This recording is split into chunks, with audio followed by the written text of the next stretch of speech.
Welcome back, everyone. Welcome back to another week, another edition of ESL Open Cup Asia, number 223. I'm, of course, your Sly VIP, and with me, I'm joined by my amazing plushies, by these incredible players as well, as we have begun our weekly dose of Korean StarCraft. Welcome, everyone. Welcome, of course. This tournament is open to all players from all regions, but it is on the Korean server. It is on a Korean-friendly time zone, and we have our lineup. Exclamation mark B in the chat if you guys want to have a look at the bracket yourselves. The bracket is stacked full of high quality players, some amazing first round matches as well. I had a very hard time picking. And choosing. We have a Hero versus Beyond going on. We have Shin versus Oliveira.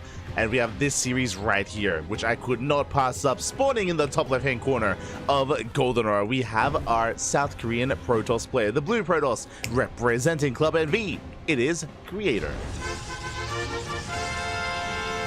And spawning in the bottom right-hand corner, we have his opponent. We have the returning ex-military Zerg player, the teamless Zerg. He is Rogue. Here we go. Okay, so we, of course, had a hard time picking and choosing. I believe we tried to split up as best we can. There are some other casters out there, some other English casters out there, so we did split up as best as possible to make sure we covered as much ground as we could. And this is going to be a banger of a series here. Last week, we missed out on Rogue versus, not Creator, but Rogue versus Classic, if you remember. Rogue versus Classic took place last week in this very tournament in ESL Open Cup Asia, and Rogue was able to bring Classic down 2-1. Very impressive considering the fact that, one, Rogue has been back a month. He's been back like 3 weeks to 4 weeks, essentially. And Classic, I would say, is dubbed the second best Protoss in South Korea. Creator, not too far behind him. I would say Creator's top 3. And Classic and Creator, they do kind of trade back and forth depending on the matchup, depending on the day of play, of course. They're both amazing players in their own right. So how does Rogue compare to Creator? Now, when it comes to Rogue series against Classic, we missed it. At least on this channel, we did miss it. We weren't able to cover it live, unfortunately. I believe it was covered by some other casters instead. I think Biomorph casted it, if I remember correctly. But yeah, we weren't able to cover it, so I wanted to make up for it. I want to make up for some lost time last week. I want to be here to bear witness to whether it was a fluke or whether Rogue is back. And again, I'm so shocked to see him return to full force despite being gone for so long. Has been able to bounce back. We'll see if that's the case, though. We shall see. Hatchgas Pool getting to our third base as well. Rogue just settling into his standard opener. Meanwhile, Creator going for a gate expand into Cybercore. Creator has a very unique playstyle here in this matchup. He's not as aggressive as Classic and Hero. He is not as in your face, but he does have his own particular playstyle as well. A little bit more macro oriented. I think maybe the best way of putting it is a little bit more defensive. But it does pack a punch. It does.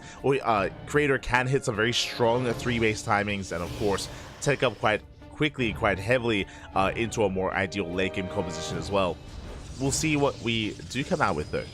See what Creator does begin with. As for now, Stargate opener into Oracle standard opener from Creator.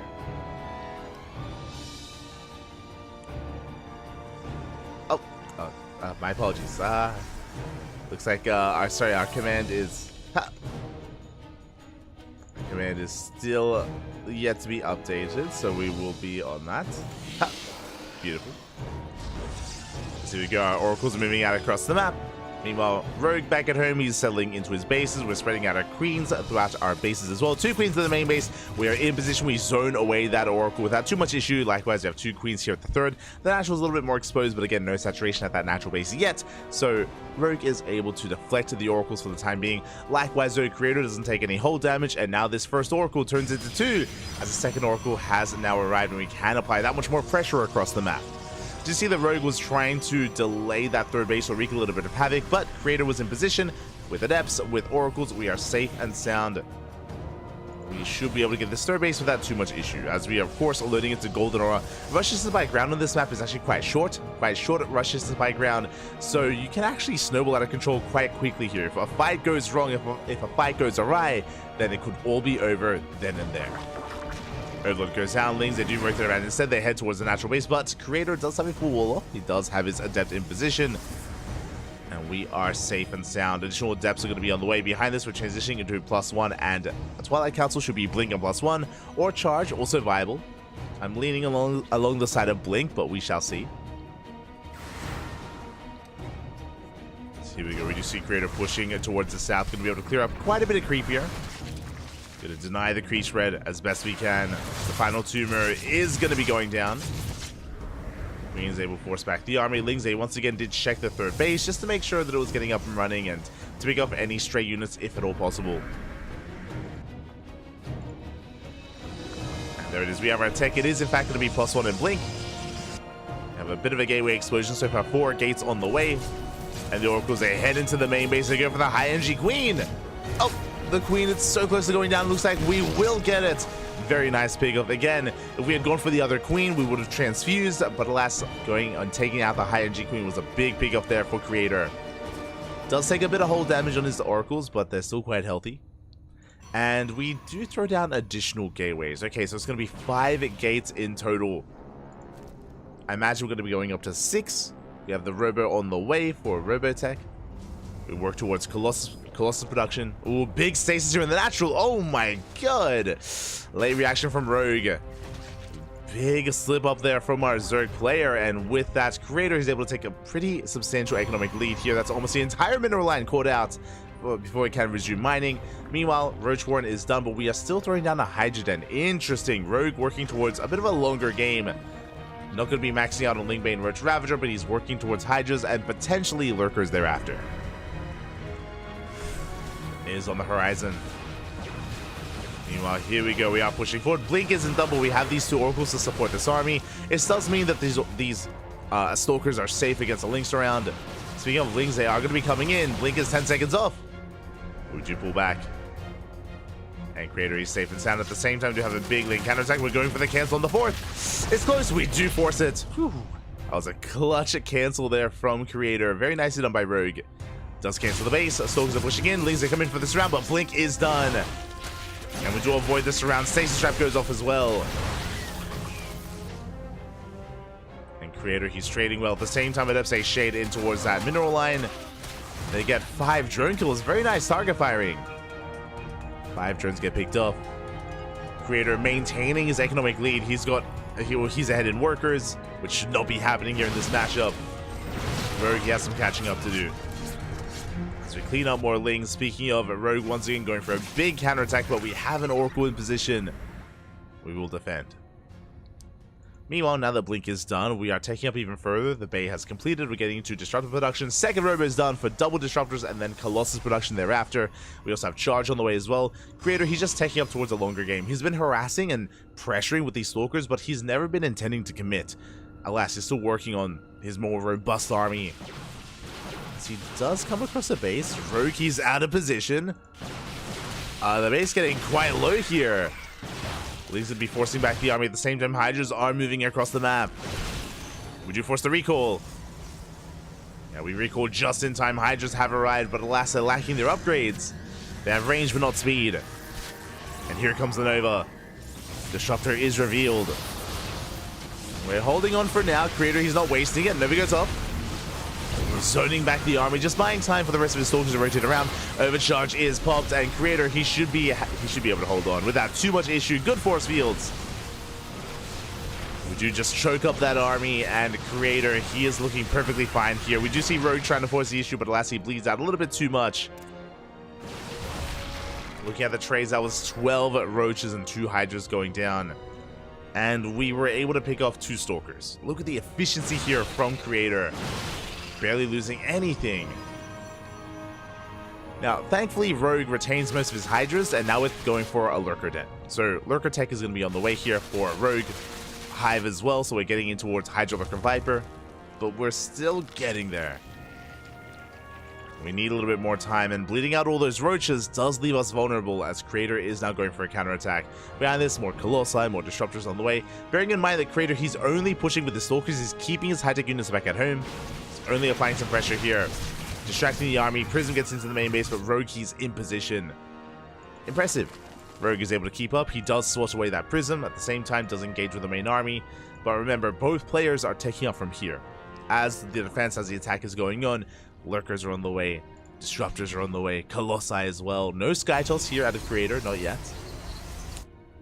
Still just building up. We should be moving out once we max out. But before Creator can max, that is a Lurker Den on the way. Okay, Rogue. Looking to be a little bit more aggressive here. Looking to move out across the map. Do we have any vision? We have an Overlord on the right-hand side. We have another Overlord towards the left. We will have vision of the main base. And Lings, they do manage to come across this fifth. Yeah, we force a cancel. At the same time, Creator is pushing in. But we have Lurkers. This is the first that Creator does get eyes on them. Never goes off. Good connection. Oh, we take down two of those Lurkers, but that was an aggressive blink. Oh my god, so many Stalkers go down. That was not the play. We force a recall. Creator, he gets completely caught out. Big losses here for Creator at the same time across the map. No Nidus Swarm yet. We do see a big Zealot run back coming into the main though. We go for the Lurker Den. It's so close. Sizey Twines. Sizey Twines is so close and it will not finish. Big cancel there. Big denial. Zealots, they don't just deny the Lurker Den. They don't just deny the upgrades, but we do take down the fifth. 4 base versus 4 base. Both players, they take some hefty losses. Look at the units lost tab here. We lost a Disruptor. We kept the Colossi alive. Lost a lot of Zealots, a lot of Stalkers. Again, that offensive blink from Creator was a little bit misjudged. Didn't realize, or he didn't realize how many Lurkers there were. So things are getting scrappy here. Things are getting back and forth. Creator does retain most of his Robo units though. We're pushing out once again, but pushing into Lurkers is never an easy thing. The problem here right now is that we cannot replace those Lurkers. Remember, that Lurker Den, it got sniped. Still being rebuilt. How many Lurkers do we have? 4. Uh-oh. Only 4 Lurkers. Creator, he can push in. Against 4 Lurkers? Papi, we can break this. But he doesn't know. Doesn't know how much there is. He's still building up for the rest of his army, waiting for reinforcements. 2 more Immortals are on the way. Goal base is soon to be taken by Rogue. There's 4 Lurkers that we were speaking about, and there it is. 8 more Lurkers on the way behind this. Lurker Den has been rebuilt. Sizing Spines are being rebuilt as well. It is restarted. Oh, the Prism! Prism going to be zoned away. Nidus Swarm into the main. Ooh, but Creator, he does have eyes on this. He does go for a Warping of Zealots, and it looks like he will barely cancel that Nidus. At the same time, we have a Roach Hydra counterattack. We need to get rid of these Roaches. They did supply. Oh, the Lurkers are exposed. Rough positioning here for the Lurkers. They're going to be going down every single one. At the same time, we do catch one of those Colossi. A second Colossus is going to be exposed as well. Big catch here from Rogue. But good juggling. We do juggle away the Colossi. They barely do survive. We go for the Prism instead. We deny the Warp in. If it wasn't for that denial, it looks like this could have been game. Creator is bleeding out quite a bit, but he does get 24 drones at the same time. The Roach Hydra got a base. Creator, he annihilates over a mineral line, but he will lose the base across the map. And Creator, he lost all of his Colossi, he lost his Disruptors. Things are getting very scrappy. Rogue, he's on 8. Oh, no, never mind. He's down to 48 workers. I saw the number 80. I'm like, 80 drones? No. 80 army supply. Rogue, he's down to 48 workers, barely an economy. He is rebuilding. He does have the gold. The gold can help him bounce back, but he has to saturate as soon as possible. Meanwhile, Creator, his own economy was left untouched. You can see here in the units lost, Creator lost 2 probes. He may have lost the base, but he did keep his workers alive, which means we can sustain ourselves and we're getting back into Colossi. Things are getting a little bit dicey here for Rogue. Creator needs a little bit more time to rebuild, and he should be pushing first. And Rogue needs more time, but time is working against Rogue. Ay. And here's the move out. The War Prism was remade. Just waiting for those 2 Colossi. Disruptors down production as well. Creator is going to be the first to max out. And Rogue, he has yet to saturate his goal base. He's now made running over. Saturating his triangular third.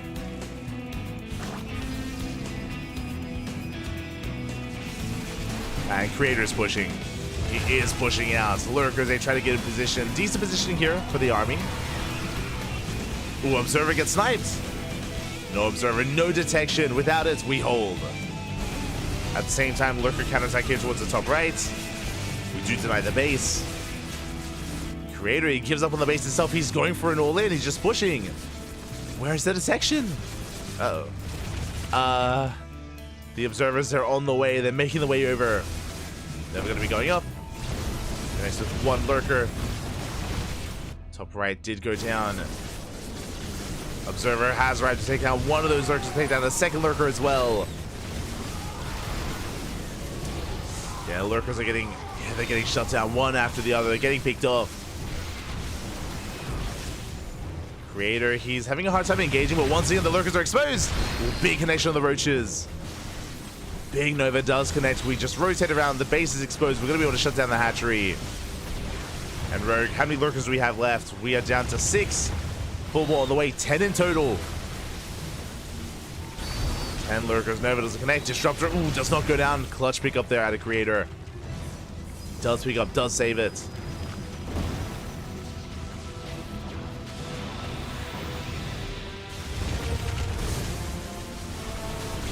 Nova's going to be connecting once again, but the amount of lurkers that we have here, it's quite substantial. Creator, he cannot break this. Not head on. But he rotates around and he could go for the gold instead. The gold is exposed. And we have the high ground. We have positioned Rogue. Rogue, he cannot push up this ramp. It's not going to happen. Good positioning though. Ooh, a lot of spine shots go up to take down another lurker. Yeah, Zealots and Stalkers, they do pick off this base. The gold base is going to go down. Rogue, he's at death's door. He's down to 64 workers, down to 3 bases. The gold base has been killed. And Rogue is going for a desperation move, a desperation roach counterattack. The goal here to force Creator back home. Does force the recall. But the surround is real. We surround the army and Rogue, he cannot get away. He cannot escape. There's no escaping Creator. Creator, he's re-establishing the space. Overseer making its way into the main. Changelings as well. We still have Nidus Worms, true. We can still try to Nidus.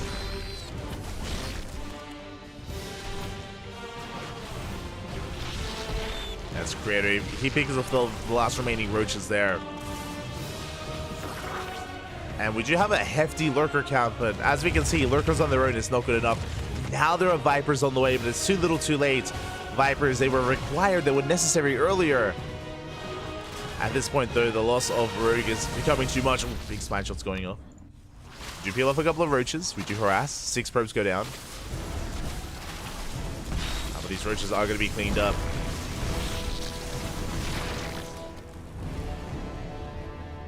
And Rogue is still stuck on a 3-base economy.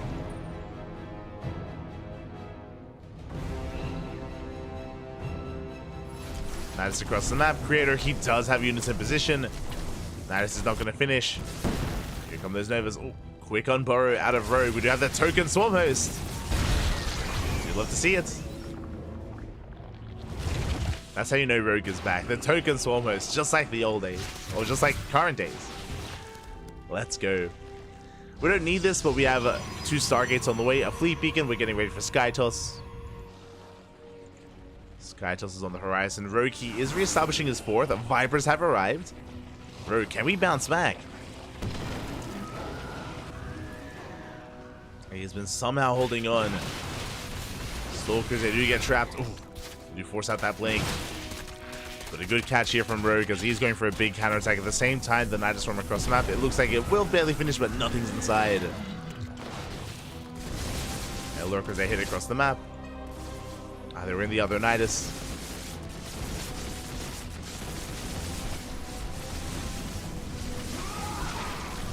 Oh, and this is an expensive loss here for Rogue. Let's bleed out 3 lurkers. Meanwhile, we're hunting down that Nidus. We do have eyes on it now. That's another Nidus on the way. Do we have Storm? We do. You have Storm. Rogue again. He is maxing out once again. He's stabilizing. Somehow, someway, Rogue is stabilizing. Does catch out a Colossus and an Archon.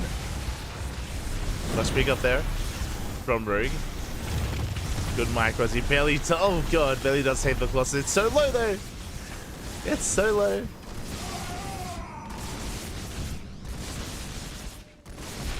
Relying on a Warpin instead, but we will clean this up. At the same time, Rogue going for another counterattack towards the left. Non-stop aggression here out of Rogue, just trying to force Creator to back off time and time again. giving himself some breathing room. And he's doing well. At the same time, ooh, a brutal Nova and a storm as well. And the lurkers are exposed. Another big storm here on the army. Rogue bleeding out a little bit too much. The observer a little bit too far out of range though. There we go. As creator, he will clean up the main army. At the same time though, Rogue, he does break that third base once again. Does take down the Nexus. Things getting very close. But we are down to 6 lurkers. Only 3 with the main army. Nova goes up, connects with the lurker. And GG gets called. Rogue has nothing left, and Creator will take game number 1. GG. GG, well played. A solid game there out of Creator. I mean, I say a solid game. Things were very scrappy and back and forth at times. Initially, it did look like Creator was looking poised to take it. And then we saw him get surrounded. We saw big counterattacks as well with roaches, with lurkers as well. It was impressive that Rogue was able to hold his own. Despite being knocked down to 3 bases, he was able to force back the army, retake his 4th, max out again. Impressive that Rogue was able to sustain himself for as long as he did. But it was an uphill battle there for Rogue. Creator was still ahead, and Creator takes game 1. GG. GG, well played. But that was still a banger of a game, and I'm hoping for more here as we're getting into game 2 on Amphion.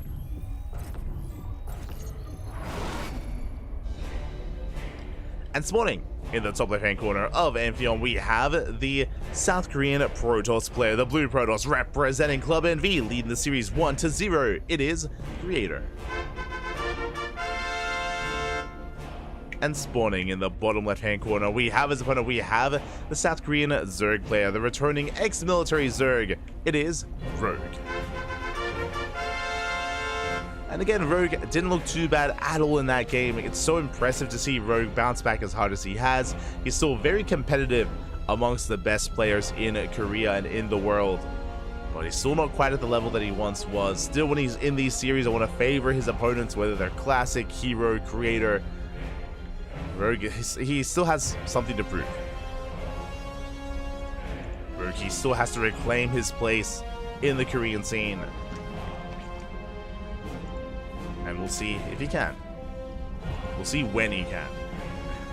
But now, Hatch Gas Pool, forcing the unnatural natural. Back at home, Creator just going for his own gain expand into Cybercore, standard openers all around. No early pools, no early gases.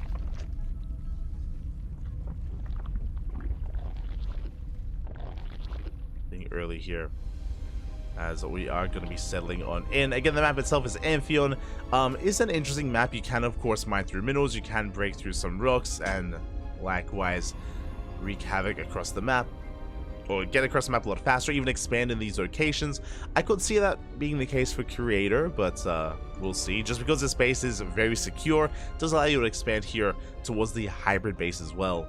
There's a lot of value to be had in these bases.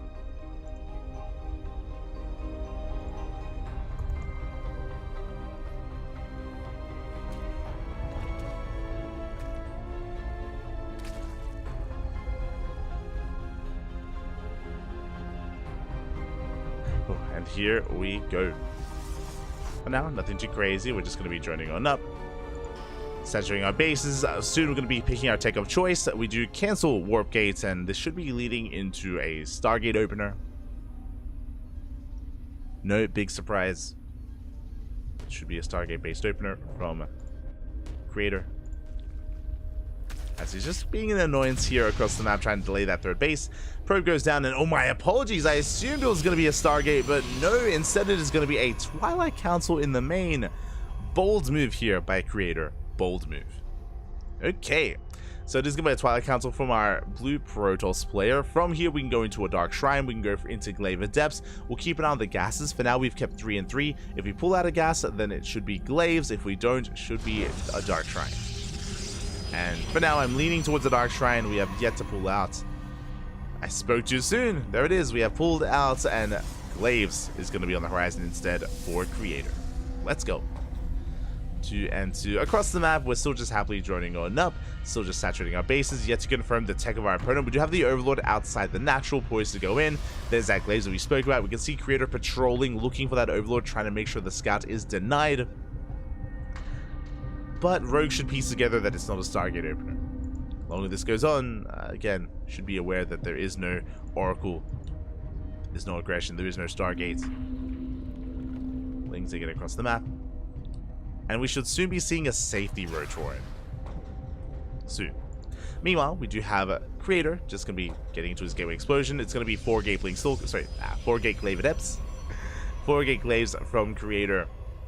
And this should lead into an expansion. Never mind! Oh my god! Okay, so this is not 4 Gate Glaive Adepts. It's 4 gates, and then that is a 5th and 6th gateway. This is turning into a 2-base all-in. Oh boy, instead of these additional gateways, we would have seen an expansion or further tech, but no, gateways have been thrown down. The Creator, he's doubling down with the Adepts. Okay, Creator, you have my attention. You have my attention here. As Adepts are moving out across the map. Meanwhile, Rogue did go for the safety Rotoran. That was around the 4-minute mark. So, very safe Rotoran timing here from Rogue. Lings, they do catch some of these Adepts as well. Adepts are going to be going down. Pretty big pickoff already. Every Adept does count here when going for this build. We do have extra weapons as well. There we go. Pylons are on the way just to make sure we don't get supply blocked. Another wave of Adepts. Back at home, we do have a pretty hefty amount of Roaches, Lings. Spores are on the way just in case it's Dark Templar. So Rogue, he's being ready for any kind of situation. We have 1 Spore for each base. We have plenty of detection available. Queens are pushing forward, but here come the Adepts. How many? 12. 12 Adepts so far. We could afford another Warp in, which we haven't gone for yet. Curious. There we go. I was like, we have the money for it. 6 Adepts being warped in at a time. That is spotted by the Overlord, by the way. Yeah, Spine Crawler gets thrown down immediately. Does realize how much danger he's in. The Queens are getting 2 shots. Yeah, Queens are going down one after the other. We do focus on almost every single Queen. Again, imagine this with 2 more Adepts. As Lings, they collapse on the army. They pick off a good chunk of them. As 6 Adepts go down, we do shade in towards that natural, trying to focus on as many joints as possible. Meanwhile, we go for another big warp in. Another warp in does get into the mineral line. But Lings, they were lying in wait. And Creator, he's being shut down. This is not good enough. We killed 5 drones for a 2-base all-in. This is not good. As a result, Rogue, he can push out across the map. He can contain his opponent.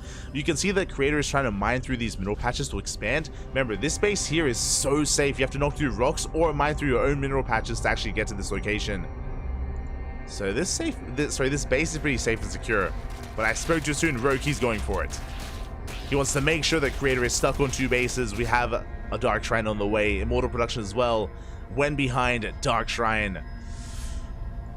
Is it going to be good enough though? The problem is that we have plenty of detection already. We have spores in every single base. The rocks are falling. And Creator doesn't see. Not yet. Spore was in position. The Prism does turn back around. The rocks have been spotted. Now Creator knows. But it may not matter. The rocks are get knocked down. We get a full surround on the Immortal on the Sentry. Yeah, we're going to be able to clean this up. Good positioning here at the mineral patches. At the mineral wall. But now we have gained access to this 3rd base. Creator, he's in trouble. He's in trouble right now. Rogue, what is he doing behind this? He's droning and he's going for a Spire. I like the Spire. I think it's a good idea here. I mean, Creator is contained for the most part. Going for an Immortal drop. Going for an Immortal drop across the map.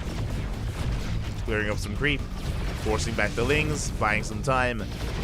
While Creator does saturate that 3rd base. We have a couple of Dark Templar.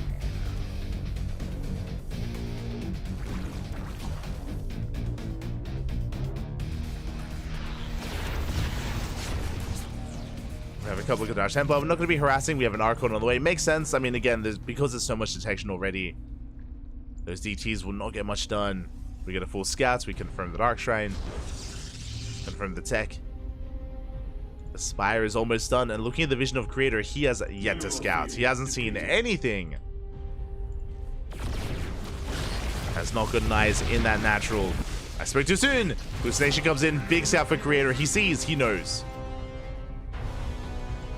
Creator now knows what's going on. And cannons are on the way. We need some Phoenixes. We need a Stargate.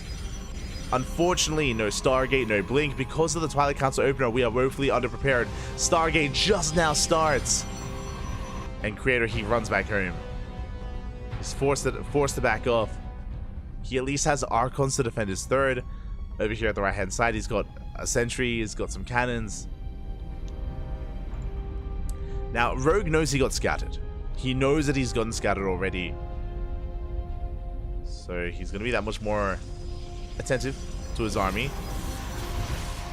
And the Archons are going to try and chase down the mutas. So far, 2 rogues go down. We pick off a muta. Good juggling here by Creator. Very nicely done. Ooh, as we do pick off another 2 mutas. At the same time, Lings and Roaches, they collapse on the main army. The Immortals are exposed. We get 1. And we're getting another. Yeah, big pickups. We've managed to pick up 2 Immortals. The army is forced back. Good kiting here from Rogue. He can break through this. He is thinking about mutas. They're coming back in. They're going for the Stargate. Overcharge is on cooldown. We pick up an Archon. And we're just rallying reinforcements across the map.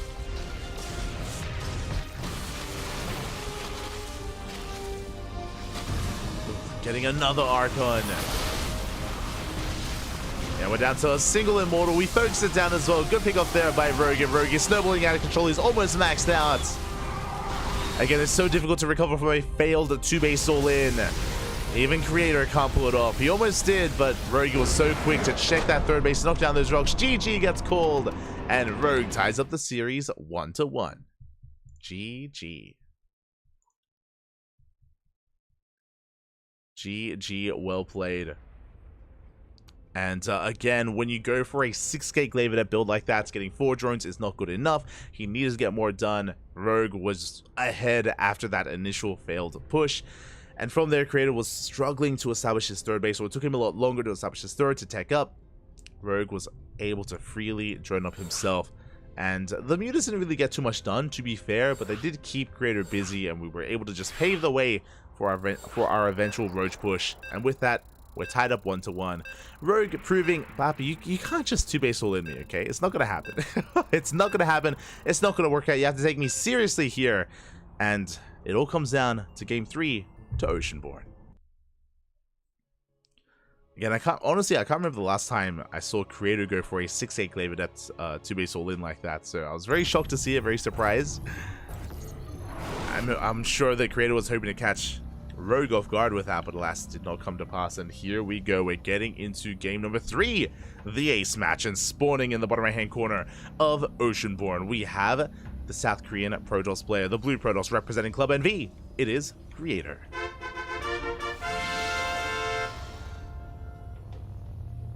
And spawning in the top left hand corner, we have his opponent. We have the South Korean Zerg player, the red Zerg, representing himself, currently teamless, but is forcing the ace match. It is Rogue.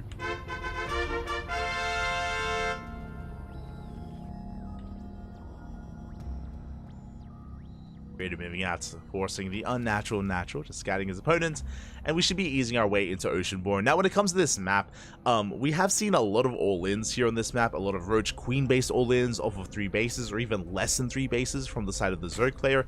It is quite common and quite popular to do so on this map in this matchup, but in saying so, I'm not so certain if Rogue is really one to go for those kind of committed builds. I still have yet to really get a gauge on how Rogue's playstyle has settled here now that he's returned from the military. Whether he's more mature, whether he's more chaotic. You know, a time like that, time away, can kind of change your playstyle. So I'm curious. I'm curious where Rogue does settle. As for now, we're getting into our builds. even though we had a Twilight Council opener last game, I imagine we're going to be seeing a Stargate here in Game 3 from Creator. We'll see, though. We'll see once the Cybercore does finish.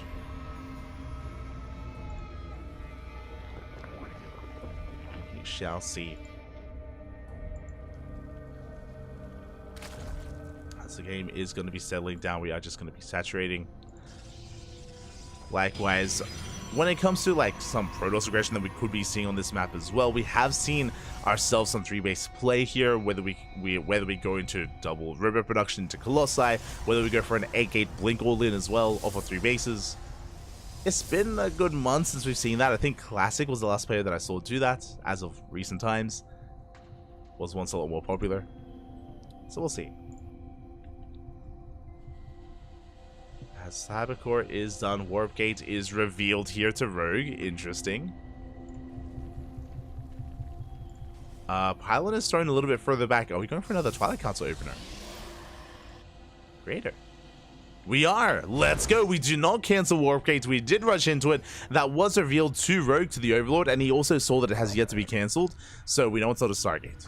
Rogue, you should be aware of that. Likewise, Creator doesn't hide it this time. Is going into a Twilight Council. Okay. Now, once again, just like the previous game, if we pull out a gas, then this should be Glaive at Depths. If we don't, then I'm feeling a DT opener instead. Both are viable in their own way. Even if we go for Glaive at Depths again, there's no guarantee that it's going to be 6-gate Glaive at Depths for a second game in a row. We have not pulled out. Show us the Dark Shrine. There it is. It's going to be a DT opener here from Creator. Something a little more macro-oriented. Now, this is not an all-in. This is not a rush. The way this works is that we're going to be applying pressure with some Dark Templar. We're going to be picking up some workers. If we have detection, the DTs can always back up, go into Archon Harass, and then we expand and take a 3rd base from there. So it's just a way to take a lead economically, to get ahead. Is the way to get ahead. Meanwhile, oh my god, papi, ¿qué tal? ¿Cómo estás? Fuego, este Smile. Thank you so much for the raid. Thank you so much for the support. Big shout out to Smile. He is a Peruvian llama. He's a Terran player, Peruvian Terran player. I hope you had a great stream. Hope you had a great ladder session. I assume you were laddering StarCraft. I'm not certain. Maybe you were playing some Honkai Star or something. Exclamation mark. Sorry, slash shout. Shout out Smile. Gracias, papi, gracias. Anda a dormir. Anda a mimir, papi. Esta tarde, papi, esta tarde. As we are moving out with our depths, basically we're trying to fake out glaives. We're trying to make it look like glaive depths when really we're going to be warping in with some Dark Templar. Back at home, we do have spores on the way. We have a spore at the 3rd base. We have a spore at the natural. No spore in the main. The main is a little bit more exposed. You can see that the Dark Templar waddling on in.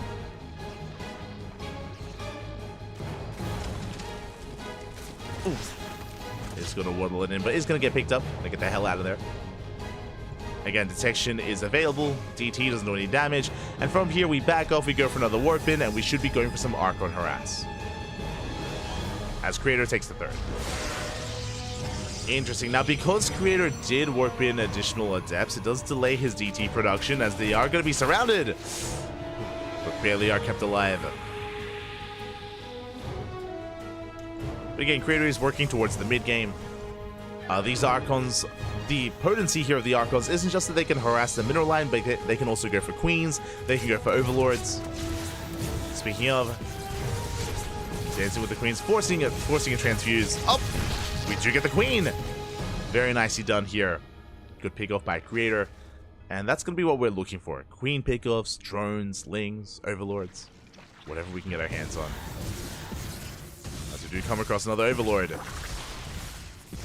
And even some Roaches. At the same time, Rogue is going to be applying some pressure here with his Lings. We have plenty of Adepts in position with a shield battery, with an overcharge. We are perfectly safe and sound. Creator, he will hold.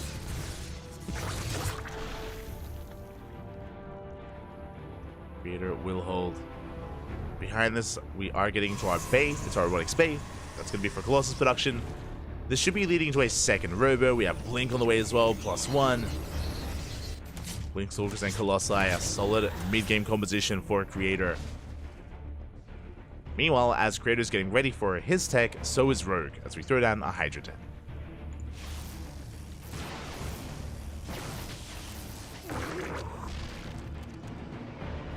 I'm going to bed. Good night. Oh, good night, papi. Good night. Buenas noches, my. Buenas noches. But thank you so much. Que sueñas con Los Ángeles, papi. Ay, ay, ay.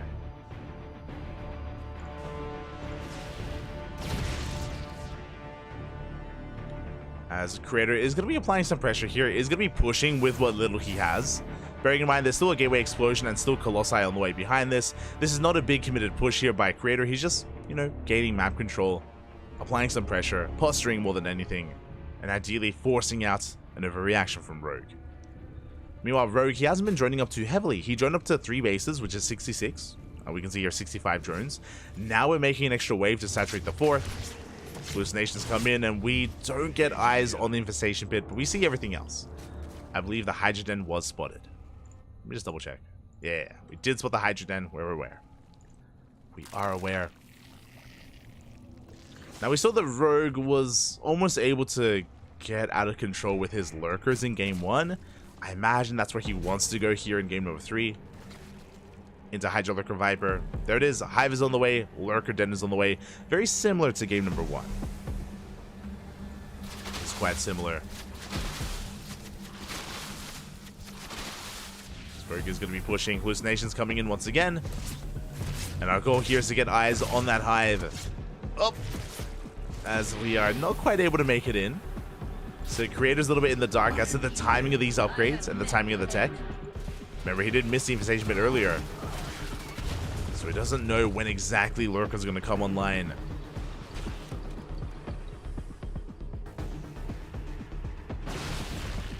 Does catch some Hydras. Force the blink away. We have yet to invest into disruptive production. Are we still in 1 Robo?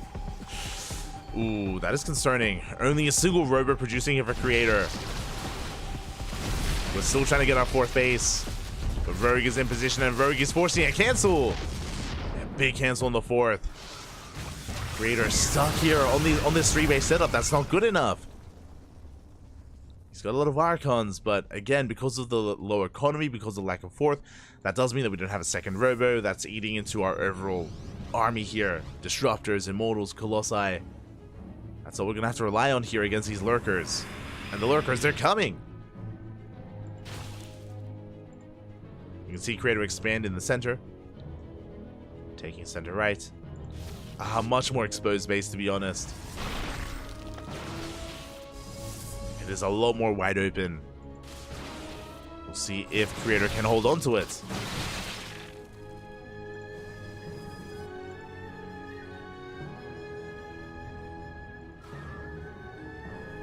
Creator's going to rotate around. I mean, he is maxing out, and he does have a hefty Immortal count, but because of his production, if he does take a loss, if he does take a bad trade, he's going to have a very hard time rebuilding. Very hard time remaxing. As we save the Archon. Again, that's a lot of Archons here for Creator. How many Lurkers do we have? 12. 12 Lurkers, soon to be 13.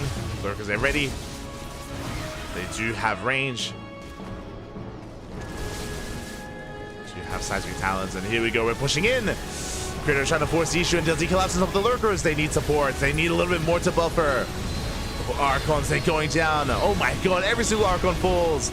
And the Lurkers are a little bit too much. Creator, he just apes his way forward, and he is breaking through. Just barely.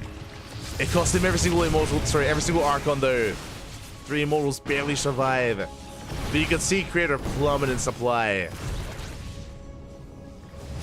And he rammed his head against the brick wall that is these Lurkers. And can he focus them down? Too many Stalkers are going down. It's not good enough. GG gets called. Creator. He crumbles here against the wall of Lurkers, and Rogue will take the series at 2-1. GG. GG, well played. Ay. Creator just, going all in, essentially, just hyper committing there to his push, not pulling back, refusing to, and that was just a brutal trade there. It was a brutal trade. We saw how much damage he was sustaining from all those Lurker spines, the Stalkers, the Archons, everything just crumbling, melting, and it was all or nothing. because of the delayed 4th base, Creator was all in. It was basically all in with his push. He had no sustain, he had no kind of longevity to that game, and congratulations to Rogue.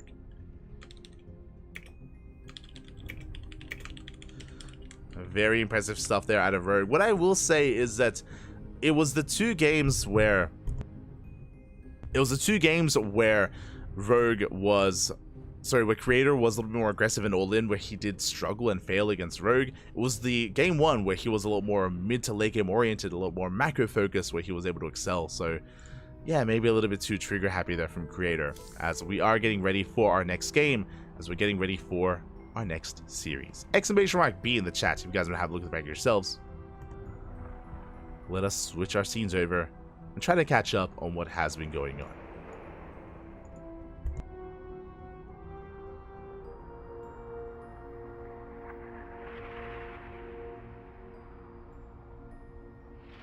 Here we go. Exclamation mark B. We will be refreshing that bracket. And from the top, do we have any updates? We have stats versus Cyan in the PvP. Ooh, that's going to be a juicy one. That's going to be a close PvP there between those two players. Cyan in KSL this week did take down Classic in a Protoss versus Protoss, so Cyan is no slouch. That could go either way. Winner goes up against Dark. Meanwhile, Shin takes down Oliveira 2-1. Congratulations. Very well done. Shin will advance on there. We'll take down Oliveira 2-1, advancing on to the quarterfinals. Meanwhile, we have our next series. It's going to be a ZVZ between Rogue and Raynor. Oh boy. Let's go. We do have our ZVZ coming up next. And as our players conduct their vetoes, we may as well go on a short break here. Just quickly catching up on other of these series. We have Coffee versus Solar, and a Terran versus Zerg. We have Gumiho waiting for the winner of Jim and Nightmare in a PvP. Hero takes down Beyond 2-0. Big win there for Hero. Very well done. Very solid performance there. Scrolling down, we have Firefly taking down Classic 2-0. So we spoke about both Cyan and Firefly are threatens. They're forces to be reckoned with. They do threaten these Korean Protosses very often, and Firefly taking down Classic 2-0 is a big win for him once again. Classic is eliminated. Firefly waiting for either Cure, DRG, or Rex. And yeah, for now, we're going to be going on that short break. When we return, we will have our next series. We'll have that ZVZ. See you soon.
welcome back everyone, welcome back to our second match of the night of ESL Open Cup Asia number 223, and I hope you're ready for a matchup that I was not quite expecting. This is not going to be a Zerg versus Zerg, it's going to be a Zerg versus Protoss, because spawning in the bottom right hand corner of Golden Aura we have our South Korean Zerg player, the Blue Zerg, representing himself. He just took down Creator 2-1, it is Rogue.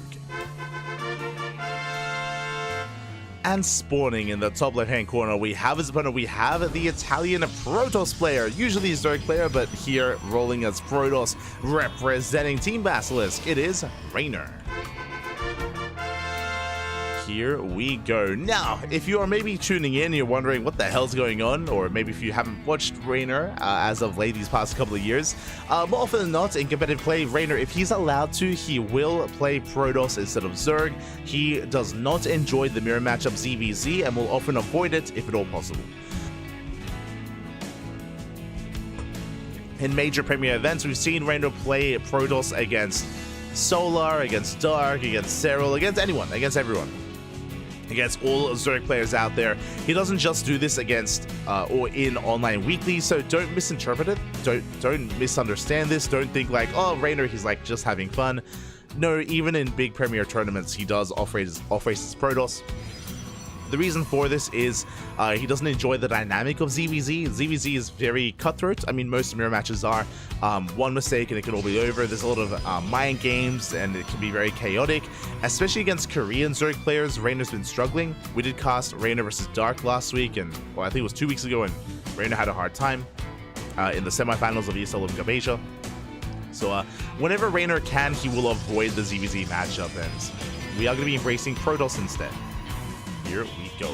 Now, honestly, I kind of want to favor Rainer a little bit more here as Protoss. The reason why I say this, I was kind of alluding to it in the previous series at the end of it, about how the games that Creator lost against Rogue, it was Creator going for all-ins. Remember, it was Creator going for a 2-base Glaive Death all-in on Amphion.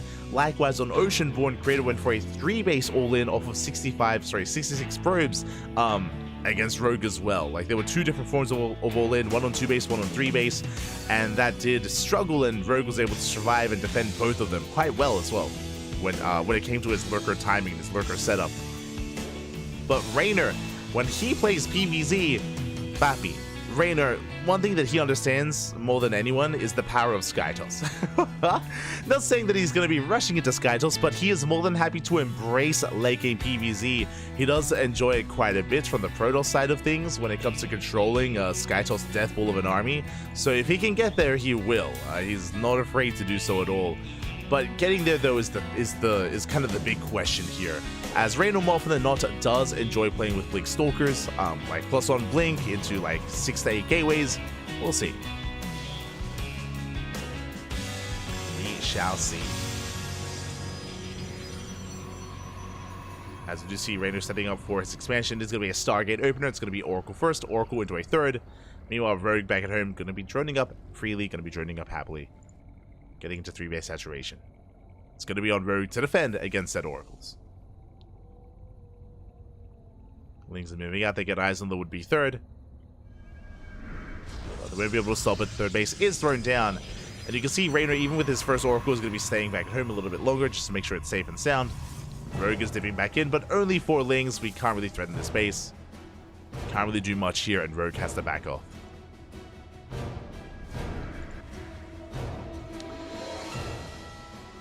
Just have to back off. Second Oracle has arrived. Gonna be coming together. Headed towards that main. Likewise, Rogue's getting ready back at home. We have 3 queens here at the natural. We have 2 queens in the main. Spores are finishing up. The third is a little bit more exposed, but there's no saturation yet. Oh, as I say that, drones are popping out. Rainer, where are we headed? We have 2 threats in that main base. But again, queens are in position, and so far Rogue, he does minimize his losses. Doesn't take anything, does get a bit of hull damage done on that Oracle. Good defense here by Rogue. Behind this, we have a Twilight Council. I do not see a Forge. I spoke too soon, as it's going to be a delayed Forge from Rainer. But not for too long. So just a slightly later Forge here from Rainer. Rogue going lair first. Interesting. Okay. Rogue going for the faster lair, delaying his Roach Warren. This could be the beginning of laying a Hydra, but there it is. Roach Warren is now going to be thrown down after the lair. Just a little bit greedier here out of Rogue, a little bit less safe. But he should be fine to get away with it. Oh, as the Oracle does take a lot of hits. One shot away from going down. We get 2 drones before backing off. Close call there from Raynor. It was 3 drone kills in total with this Oracle. As the Oracle's back off, plus 1 on Blinker on the way. We spoke about this earlier about how Raynor is quite fond of utilizing Blink Stalkers in the mid-game. And I imagine this should be leading into robot production into Colossi. Oh, I spoke too soon. Not going to be Colossi, it's going to be Storm instead, or at least Archons. Temple Archive is going to be on the way from Raynor. This is a little bit more risky here, as we are going to be heavily more reliant on things like High Templar. Less consistent as things like Colossi, but we are headed there. Meanwhile, we catch the Stalkers. The blink isn't done. Bigger extension. We get 1, we get 2, we get up a 3rd Stalker as well, as Raynor did push out just before blink finished. Still on the way. Oracle dove in, and once again, without blink, we pick off another Stalker. These are expensive losses. Uh-oh. Very expensive losses here from Raynor. Recalls on cooldown. We shut down every single Stalker. That's 5 Stalkers in total. That is brutal. And with that, Raynor's going to be stuck at home. 4th base is being taken. Temple Archives has completed.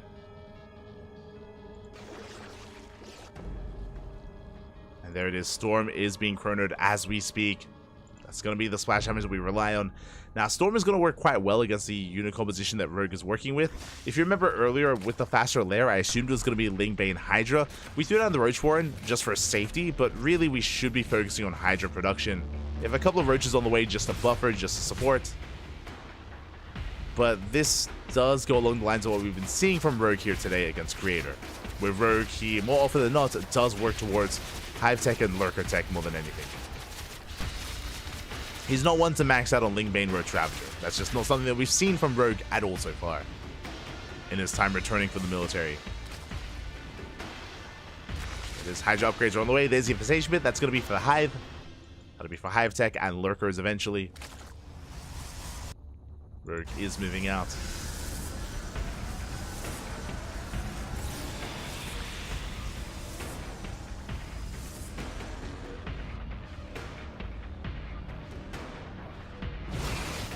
So we are going to be pushing. Stasis Trap is set up, and is baited out by that Ling. Is going to be baited. Rogue does take a Storm here, only with his Roaches, thankfully. Not with his Hydras, but he's going to be zoned back. Forces out a Storm. We have 2 Storms remaining here for Raynor. Overcharge was popped. And we have those 2 Storms left. Now we're down to 1. Yeah, good Storm of those Lings. 3rd Storm has been spent, and that means we can push forward. Rogue breaking on through. No overcharge. There's 1 shield battery behind this. And we're breaking through the defensive line of Archons. And Raynor, he's in trouble. He's in a lot of trouble. Behind this, we have a Lurker Den on the way. We are taking up into that Lurker Den, but we may not even need it. Rogue, he doesn't even need it as he's breaking on through. Gets up the High Templar. 1, 2 High Templar go down. We're down to a single High Templar remaining. And Leagues are coming in to reinforce. They take down the High Templar just barely. 0 Storms left. We're going for the Immortal. And we barely do get it. Oh, never mind. It barely escapes. Barely does back off. 2 more Immortals on the way. We're making 2 at a time. And Raynor, he's holding. He's holding onto his natural in 3rd, but I can't say the same about his 4th. As we are bleeding out probes, bleeding out the base.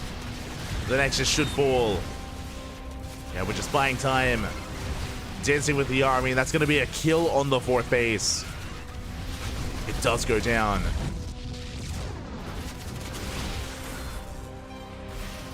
From here, Rogue is going to rotate around. He doesn't have to commit. All he has to do is contain Raynor to 3 bases while the Hive is finishing. With the completion of this Hive, we should be able to go into our Hive Tech upgrades, into Seismic Spines, into Adaptive Talons. Again, this is all quite similar to what we've seen against Creator already. And Rogue is in the driver's seat. We can see Raynor still struggling to catch back up. He has been wounded quite heavily here. He does have a solid Immortal count, But the reality is that Raynor can't push. The reality is that if Raynor ever pushes onto creep, he's going to get surrounded, he's going to be cleaned up. There's no way for him to do so, he's stuck at home. He's just stuck at home, building up his 4th base once again, and that means that Rogue is free to max out. He's free to max out to spread creep, take more bases as he is doing, and to push into this 4th again for a 2nd time. Now, the push into the 4th is not going to be easy, but Rogue is going to be maxed, and he's going to have a bank to work with as well. There's upgrades, again, Seismic Spines, we have +3, we have Adrenal on the way as well for Rogue. Plenty of upgrades on the horizon. How many lurkers do we have? We're up to 9. 9 lurkers are up and running. And Raynor, Rogue, he's going to be up, what, almost 70 supply. Now, thankfully, Raynor's going to have a lot of storms. He has 7 High Templar, each soon to have 1 storm. Each with at least 1 storm at this point. Raynor trying to go for a backstab with the War Prism. And we'll see if Rogue does try to break this position as he has maxed. Raynor setting up his War Prism. More lurkers on the way. Looks like we're just waiting for our upgrades. Lurker range has completed. Adrenal is finishing up as well. And Rogue is pushing in. Rogue is pushing in. And with Lurker range, he can just zone away those High Templar as well. Yeah, massive spine shots going off. Cannons are falling. At the same time, Lings, they try to bust in behind the army into the natural. So we'll be able to have 2 zoning storms. We have plenty of storms behind this. Lings, they threaten another run by from behind. Side defense is going down. The Lings, they get thrown away. Not a bad trade there by Raynor. Cleans up all the Lings. But he has to give up on the 4th. You can see here he's just being zoned away. And Raynor, he may even just have to go for an all-in. Just go for a base trade across the map. Just push. He did think about it.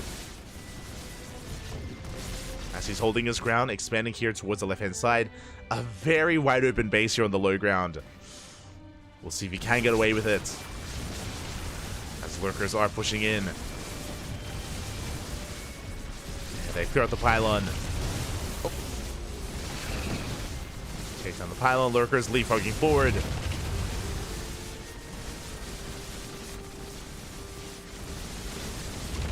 And again, without a 4th base, Raynor, he just can't sustain himself. Does get a juicy storm on the army. 1 storm does go off. Rogue, looking at his vision, he has yet to determine the base has been taken. Should have an idea. Smash is going off once again on the army. It has zoning Raynor away. Rogue, he has the high ground. He's trying to force his way in towards that natural. Smash just going off. 2 lurkers go down. Bit of an overextension by Rogue. And as these armies dance with each other, Raynor, he's getting the base. It's getting saturated. He's getting his 4th.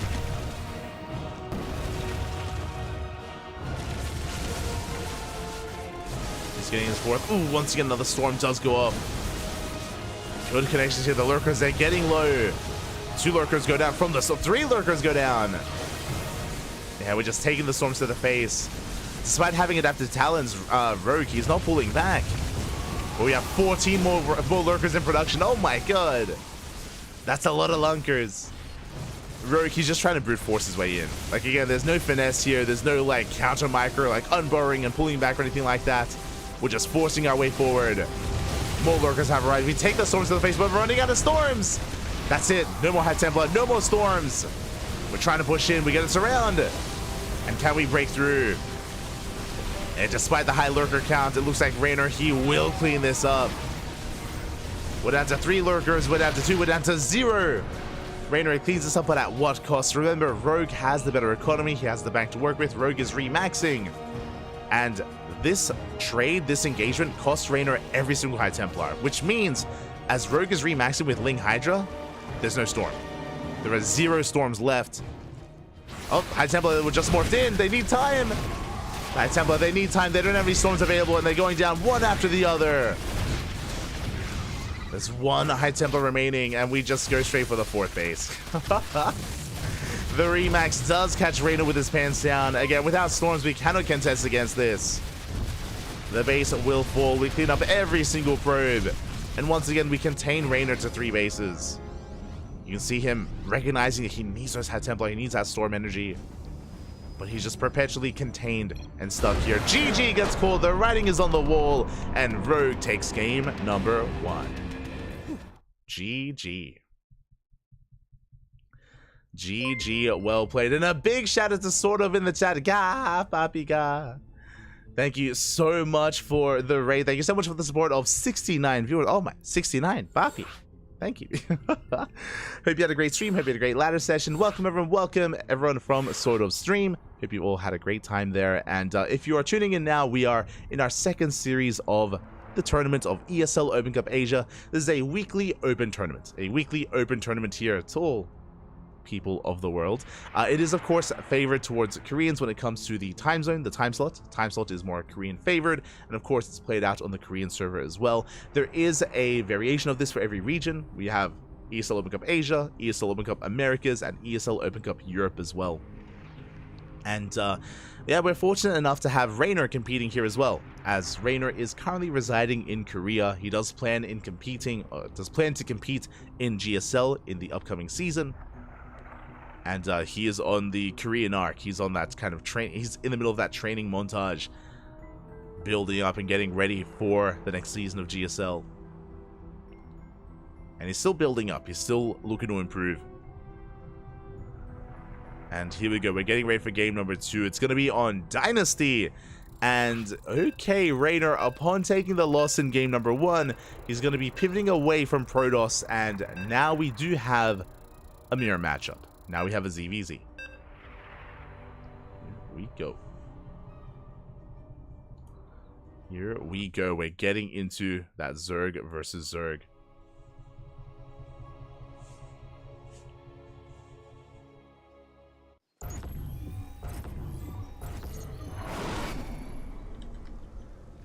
And spawning in the bottom left-hand corner of Dynasty, we have our South Korean Zerg player, the Blue Zerg, representing himself, currently teamless, but leading the series 1-0. Flexing his skill here, showing that he is not one to take lightly the ex-military Zerg player. It is Rogue. And spawning in the top right-hand corner, we have his opponent. We have the red Zerg player representing Team Basilisk, now rolling his main race, no longer his off race. It is Rainer. Oh boy, and we haven't seen too many ZVZs on Dynasty. This is going to be an interesting dynamic, as we do have the free pocket goal base, and you can actually take this early on, as opposed to how you would be deterred from expanding here on other matchups. Basically, Zerg players against Protoss Terran typically take this goal base as a 3rd or a 4th. They don't typically rush into this as a natural because it can be abused quite easily with Hellions, Reapers, Adepts, Stalkers, Oracles. Like, it's so difficult to maintain this position. But in a mirror matchup, when it takes a little bit longer to get into Roach play, this makes a lot more sense. Makes a lot more sense, as both players are going for Hatch Gas Pool standard openers. Standard opener here out of Rainer, standard opener out of Rogue, as we are selling on in. Hold on, I gotta slash shout out Sort of. Give a shout to Sort of. Gracias, gracias. Here we go. Now, we have yet to see too much of Rogue ZVZ. We have been able to cast Rogue relatively consistently here at ESL Open Cup Asia. We've seen Rogue against a lot of Protoss players out there, but I've yet to experience his ZVZ, so I'm excited to see what it does look like. He's going to be main-outing over towards that goal base. What I will say is that ZVZ has changed the least over time, the least over the years, so this should be like riding a bike, more so than the other matchups. Rogue should be very familiar and should be in good form to face off against Rainer. Should be. As both players have main-outed over, they're both going to be saturating that gold. Link speed is on the way. And the question becomes, do we commit here to Ling Bane aggression? How hard do we commit if we do? Especially considering that this natural base is so safe and secure, you can't actually punish this natural with Ling Bane too heavily. Even the 3rd base with this choke point, it's going to be difficult to really get too much done, as Queens can just naturally be in position to help support. I would not be opposed to Roach play as Rogue. He's going for a hidden Evo chamber behind the mineral line. Interesting choice. I'm curious if this is going to be +1 carapace or +1 melee. I'm leaning along the lines of carapace. I'm trying to remember, was Rogue active back when the +1 carapace laying Roach all in was prevalent in ZVZ? That was like a couple of years ago. I think that was 2021. I'm curious. And there it is. Yep, carapace. It's like it's COVID again. If you were an active viewer back in the day, then you would remember this build. It was very, very prevalent. It was back in the, I think it was in the Neo Humanity map pool. I want to say Neo Humanity. We still saw this build. Maybe the map pool before Neo Humanity. But yeah, not too long, like 2 years ago essentially. And yeah, this can hit quite hard. It's going to be +1 carapace and the Roach Warren. Basically, the carapace is quite beefy, or it does support both your Lings and your Roaches quite heavily here. And you can make this or you can use this to snowball out of control to break through the offensive line of your opponent to go for this all in. Raynor is investing into Banelings. Did make a Baneling across the map. He's going to be flooding his Lings as well. Yeah, and you can see that Rogue, he's cut workers. He's cutting workers here at 29. 29 joins is all he has. The Baneling's under fire. Ooh, and it will survive. Oh, oh, just barely. Good control out of Raynor. Does keep it alive. Does zone Rogue back. And Raynor, he does gain ground, but Raynor, he's droning up behind this. He's droning up to 40. Ay, ay, ay. Again, Rogue is all in completely. And Raynor has no idea. Remember, Raynor, he never saw the Evo Chamber. Never saw the upgrade. Roaches have been revealed. Now he knows. Now Raynor knows what's going on. Banelings are on the way. Do we have a Roach Warren? We do have a Roach Warren. Roaches are now in production. No, another wave of drones. Oh, God. Baneling gets baited out. Raynor going to go down to one. Baneling Spine Crawler is now on the way, but it may be too late. As here comes the all-in. Rogue pushing towards that gold base first, denying mining time. It does deny mining. But this is going to give time for these Spine Crawlers to finish. As Rogue does rotate back around, we can resaturate that gold. Spine Crawlers are about to finish. The Queens have come together as well. And can Rogue pull this off? +1 carapace, it is done. Now again, because of +1 carapace, we can take a Baneling shot to the face with Lings. Does support the Roaches as well. As we do see Raynor, is going to be forced back. Does bleed out a couple of Lings. But he's going for the surround. He tries to. Yeah,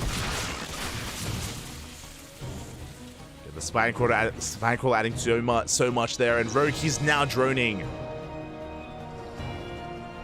He's doing well for himself, denying mining here at the gold base. Droning up behind this. It looks like upon seeing this wall of Spine Crawlers, he knows he cannot break this. So Rogue is backing off. But he invested quite heavily here into this army. That's a lot of supply. That's a lot of resources invested.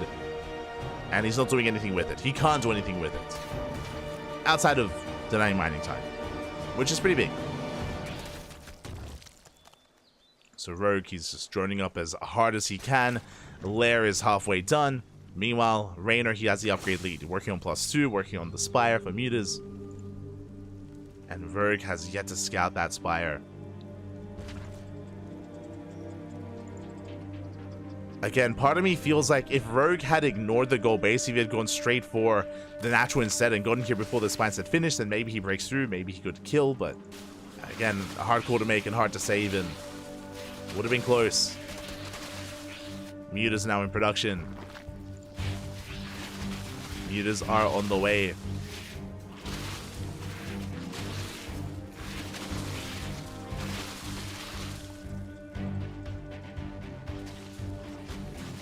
Rogue is going to be pulling back, knocking down these rocks. Overseer comes in, and we get a scout. It's a late scout as mutas, they're already revealed. And Rogue, he has to pull back, and he has so many overlords out of the map. Oh my god, the supply block, I can see it. So many overlords out in the open, they're going to be shut down. As Rogue does retreat. Now we have the Hydroden, Spore Crawlers as well, but this is a good trades, good pickups here from Raynor. 2, 3, 4, 5 overlords, maybe even 6. Big supply block for Rogue. And he can't push in. Raynor, he's ready for it. He's ready for the push.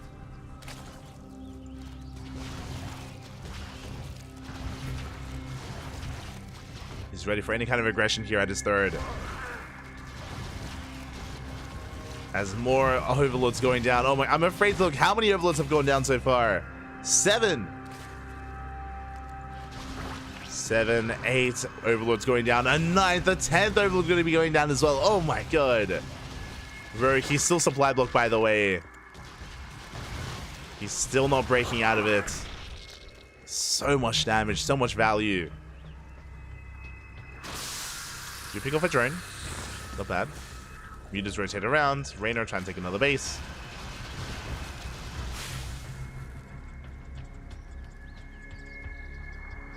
As Rogue will pull back. Raynor does take the supply lead.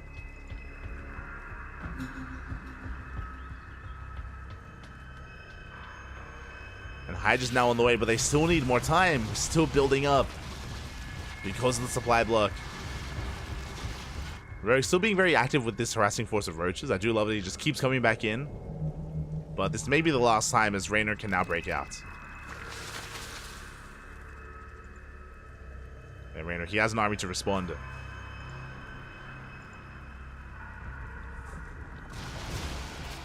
He does a threat in that 4th base. We do have plenty of Hydras this time to defend. And now Rogue has to make a choice. He could try to turtle and go into Lurker Tech. If Dark was here, that's what he would do. But we'll see as Raynor, he is pushing in, has a supply lead. Has an overwhelming Roach count here. Baileys, they don't connect with the Hydras, but there may just be too much on the ground nonetheless. Yeah, the Roaches, they're breaking on through. Raynor snowballing out of control. He's up heavily here in the army supply. And Rogue, he just has nothing left. Has nothing remaining. A handful of Hydras. They're so exposed. They're so vulnerable. And Raynor's going to snowball out of control. Forcing back the army. GG gets called and Raynor ties things up 1-1. GG. GG. I'm a little bit perplexed about the build from Rogue. Not going to lie. The biggest issue that I have with it is the build itself made sense, right? The build itself made sense when it came to the all-in that he was building up towards. The problem is that all-inning on Dynasty is so difficult just because you could see how secure that natural, that quote-unquote third base was. Where it is a choke point, we had plenty there in position, we saw the army coming ahead of time. Rogue, he didn't prioritize pushing towards that base either. So Rogue just couldn't touch the base. He couldn't really do anything. He was containing his opponent, but that's all he really could do. So yeah, it was an interesting build choice specifically on Dynasty, just because you can be quite secure on a 3-base setup. Like, even though Rogue was denying mining at the gold base, he couldn't kill the third. Like, he couldn't kill the gold. Couldn't kill it, couldn't apply any pressure there outside of denying mining time. Just because of the terrain, just because of the nature and the features of the map itself. So, interesting choice there on Dynasty. And now we're getting into game number 3. We're loading into Oceanborn. Let's go. We're getting into the ace match. It's once again going to be a Zerg versus Zerg. And I'm sure Rogue is going to be a lot more comfortable in a map like this. Has a much more standard layout. The third base is more exposed to Roach play, to Roach aggression. I expect to see some form of it here in game 3.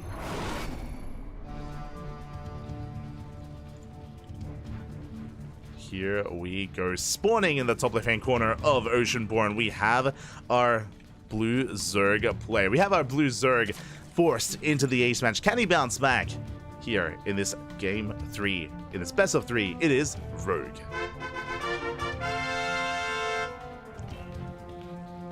And spawning in the bottom right-hand corner, we have the red Zerg player representing Team Basilisk. It is Raynor.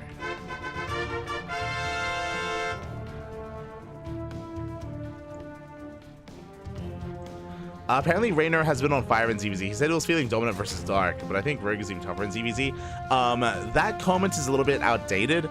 If you remember, when it comes to Raynor ZVZ, that was in relation to I Am Katowice. That was in relation to I Am Katowice. If you were watching ZVZ's or if you've been watching Raynor these past like 3-4 weeks, I would say that his ZVZ is good, but it's still like, I don't know, on par with Dark. I mean, we saw Dark 2-0 Raynor earlier. Of course, GSL is going to be different just because of the preparation that is involved in a league like GSL. But yeah, that's also why earlier I wanted to emphasize that, like, just because Reynor played Protoss earlier doesn't mean, like, you know, he's hiding builds or he wants to avoid ZVZ because he's, like, you know, trying to secure something there.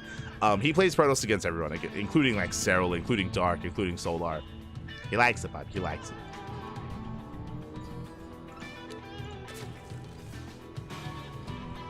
Does enjoy it. But here we go. We are settling in. And for now, it is going to be a hatch gas pool.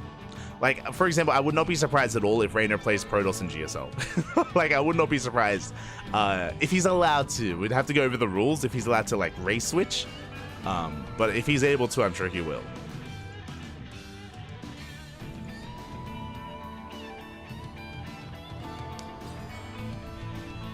As for now, we are settling in. We're going to be joining up. Again, hatch gas pool, standard openers.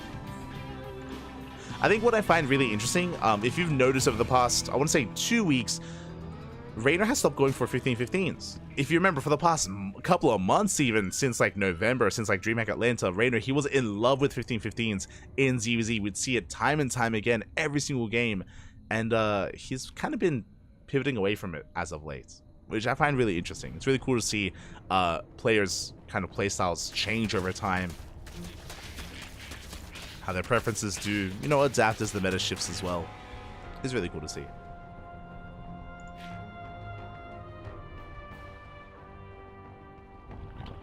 It is really cool to see here.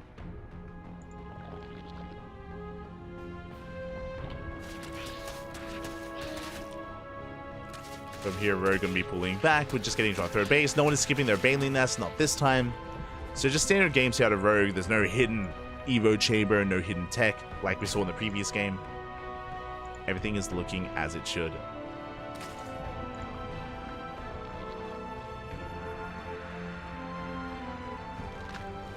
And really the question becomes, does anyone commit to Ling Bane aggression? As I say that, 14 Lings pop out.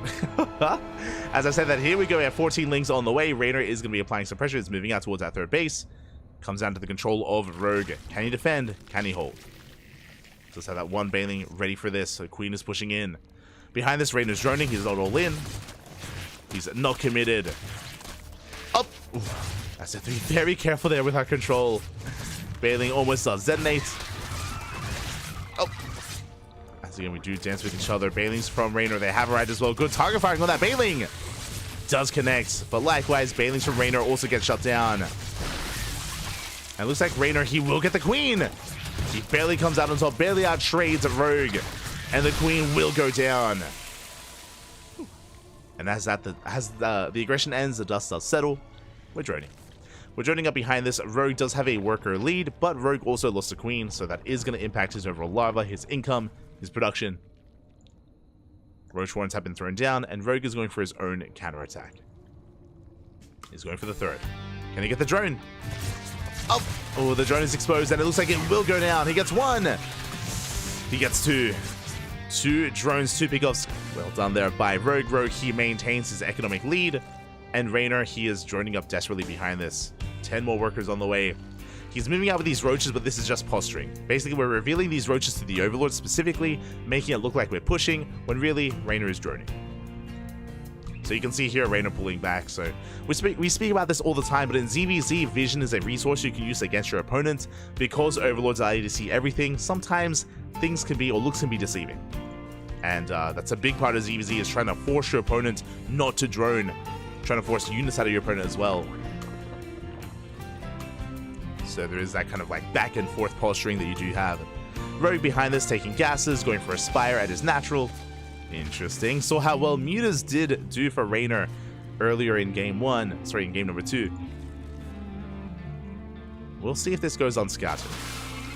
Reynor, he's droning up to 48. He's not saturating his third base. Bear that in mind. Making more roaches. He's pushing. He's banking up his roaches in the natural base. He's going for a 2-base all-in, or I should say 2.5 base all-in. Oh boy, very committed here. Rogue, he might be tempted to bank up resources for that Spire. He droned up to 63. Too many drones. Too many workers. Too many drones. He has droned. And Reynor's all in. And Rogue is getting caught with his pants down. Here comes the push. And now Rogue realizes what's going on. and it may be too late. We have Spine Callers on the way, but this space is much more open. Remember, compared to Dynasty, Dynasty a much more choked up, narrow entry point into the third. Here, you can attack from multiple angles. Here, there's no saving it. This third is so wide open, which is why aggression and all-ins are a lot more favorable on Oceanborn. And here comes Raynor. Raynor, he is pushing in, does have a 20 supply lead.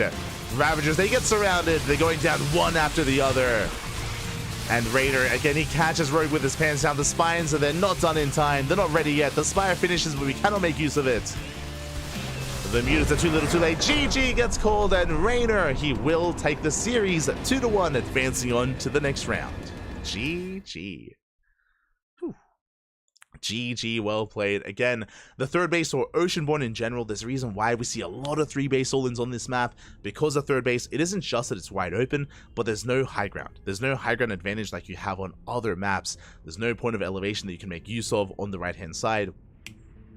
So aggression is favored here, and Rogue was unable to determine the saturation.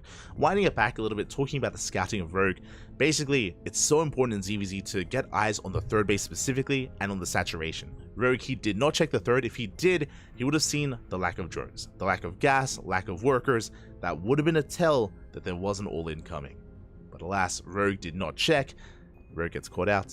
GG, congratulations to Raynor. GG, well played. Congratulations here, as Raynor will take the 2-1, will advance on into the next round, and the question becomes, who does he play against? Who is he up against next? Let's find out. Exclamation mark B in the chat if you guys want to have a look at the back yourselves. Let me just quickly update our lovely admin.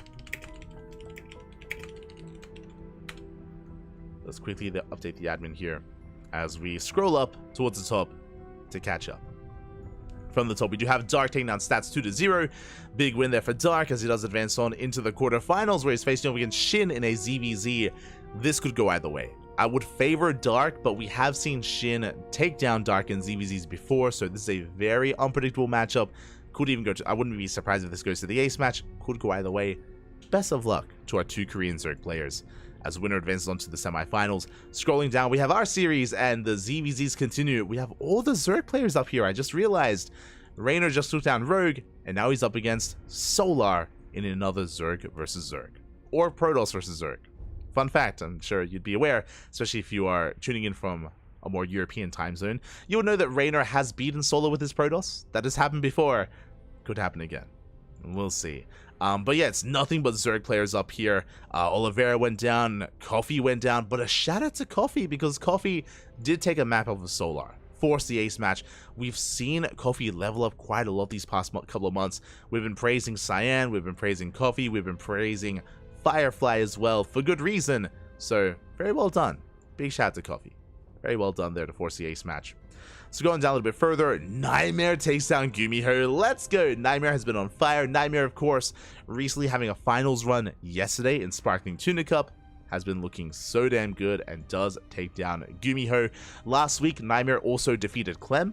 If you're watching ESL Open Cup Americas, it was in the semi-finals, if I remember correctly. Was it semis or quarterfinals? It was in the quarterfinals of ESL Open Cup Americas last week. Nightmare took down Clem it wasn't 2-0, it was 2-1. 2-1, Nightmare took down Clem. Now he takes down Gumiho as well. Nightmare, his PVT is a nightmare. It's terrifying. So we've seen Nightmare take down Bjorn, Clem, and Gumiho. Any Terran player out there, except for Maru, is under threat from Nightmare. So big win there for him. Now he's in a PvP against Hero, who also took down Bjorn 2-0. If you're a Terran fan out there, do not fret. We still have a Terran Hope. Here at the very bottom of the brackets, Firefly took down Classic 2-0. Again, Firefly, his PvP is, I would say, his best matchup. 100% actually. I would say that PvP is his best matchup. He takes down Classic, but he does fall prey to Cure, as Cure is the Terran Hope for this tournament. Let's go. Cure is our Terran Hope here. He does advance on, and he is looking to make a deeper and deeper run. We'll see if he can. As we are getting ready for our next series. So getting ready. Oh god, I just typed Cure. I was talking about Cure, so I just typed it down. But here we go, Team Vitality. We have our Zerg versus Protoss. I mentioned before that shouldn't be surprised to you to see Reynor picking Protoss here against Solar. He's beaten Solar with his Protoss before, and again, does typically enjoy it a lot more as well. As he's going to be embracing that side of him once again. And spawning in the bottom left-hand corner of Amphion, we have our South Korean Zerg player, the Blue Zerg representing Team Vitality. Here at the beginning of our best of 3, it is Solar. So I was just fixing things up. And spawning in the top left-hand corner, we have his opponent. We have the typically Italian Zerg, but now is the Italian Protoss player, the red Protoss representing Team Basilisk. It is Reynor.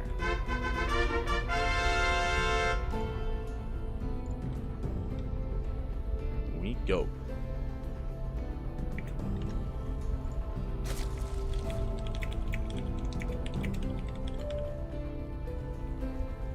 Here we go, as we are going to be settling into our ZVP once again. I mean, I do appreciate that we have a little bit more variety here, though, that we're not locked into pure ZVZs for the upper half of the bracket. Not this time. Here we go.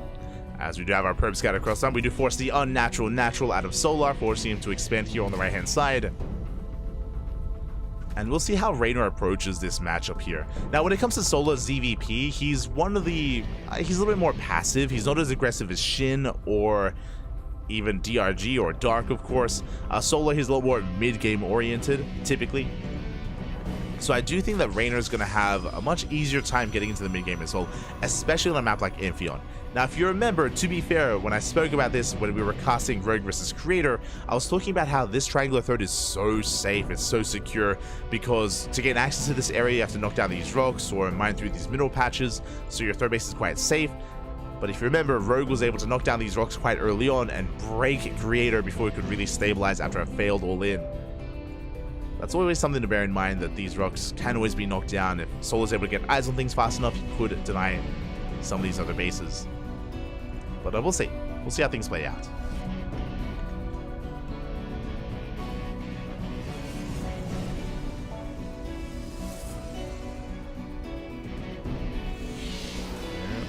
There we go.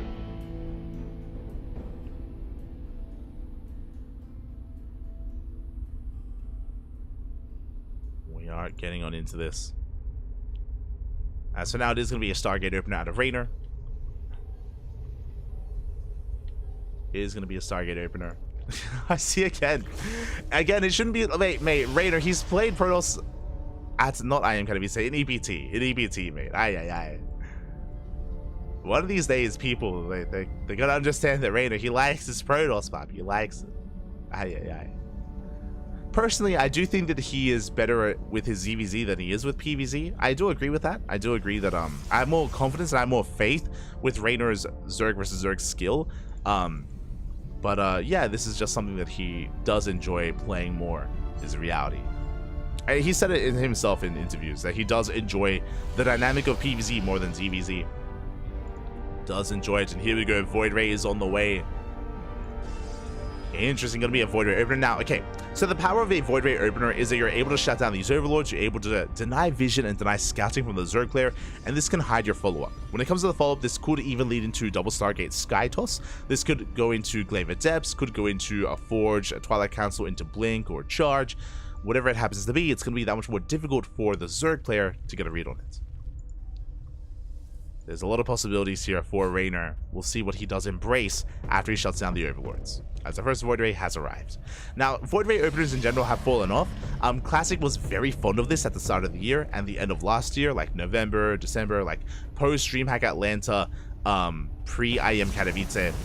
We'd see it a lot from players like Classic, like Hero. But post IEM, this has really fallen off, so yeah, it's always a treat to see it from time to time. The Void Ray is moving out. Yeah, see the chat. Reynor is 6-0 PVZ versus Solar, if I remember correctly. That's what I mean. Like, I think a lot of people like assume. I think I saw a comment in the chat like, "Oh, if Reynor's playing Protoss, like he's hiding builds." Mate, you're coping. you're coping, pap. You're coping. Aye. If you want to hide builds, you just wouldn't play in ESL Asia. Like, unironically. If he wanted to hide builds, he wouldn't switch into Zerg when he would lose with Protoss, right?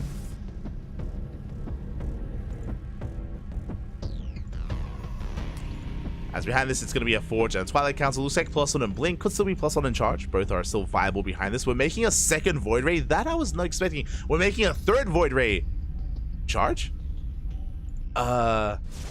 This kind of looks like mass Void Ray charge. Like a bit of a timing here on 3 bases. We'll see as Raynor, he does expand, does take this third base. Again, we were talking about how secure this third base is. Not just because of the rocks, but because of all the high ground, the points of elevation. We're fully walling off here at the ramp. A very secure base. Meanwhile, Solar, he does mine through these minerals. He does gain access to this side of the map. Going for a Link Queen Nidus all-in. Let's go. We're going for it all-in. Solar cutting workers here at 49. Making nothing but Lings, nothing but Queens. Void Rays, they have yet to scout. Oh, they're so close. They do get eyes on the Nidus. Big scout there by Raynor. He knows cannons are on the way. Shield batteries. Oh, a lot of static defense here at the third base. And at the natural. He's just completely walling up. Completely walling off. Raynor, he's ready to receive. He's seen all that he needs to. Nidus on the way on the right hand side. The Lings are being cleaned up. And this third is heavily fortified. The natural a little bit less so, but we are in position. We are ready. It's going to be +1 and Blink on the way, not charge. Lings, they try to break in. Nidus swarm into the main. But Raynor, he does have eyes on it. He does see. Lings are breaking through. The Void Rays, they turn back around. They're going for the Nidus. Ooh, but it might be too late. Yeah, we're rotating over into the main. Void Rays, they get here, and it looks like just in time to focus it down. The Transfuse is not good enough. Not in time. The Queens are going to be falling. One after the other. They are trapped. There's no way out. They do focus down a Void Ray. At the same time, Lings, they do hit the front line. GG gets called. The all-in fails, and Raynor takes a 1-0 lead. GG. Let's go. Let us go. And that win streak that Raynor has with his Protoss against Zerg, against Solar, continues. Does continue. Let's go, Poppy. Let's go. Oh. Fun is important. Is important in a game, especially StarCraft. I should say, winning and having fun is what's important. And Raynor, he's doing it. He's doing exactly that. Yo, why win with Zerg when you have to try? When you can just kick up your feet, you know, play with one hand, and just win with Protoss, Papi. That's how you win. You have to understand.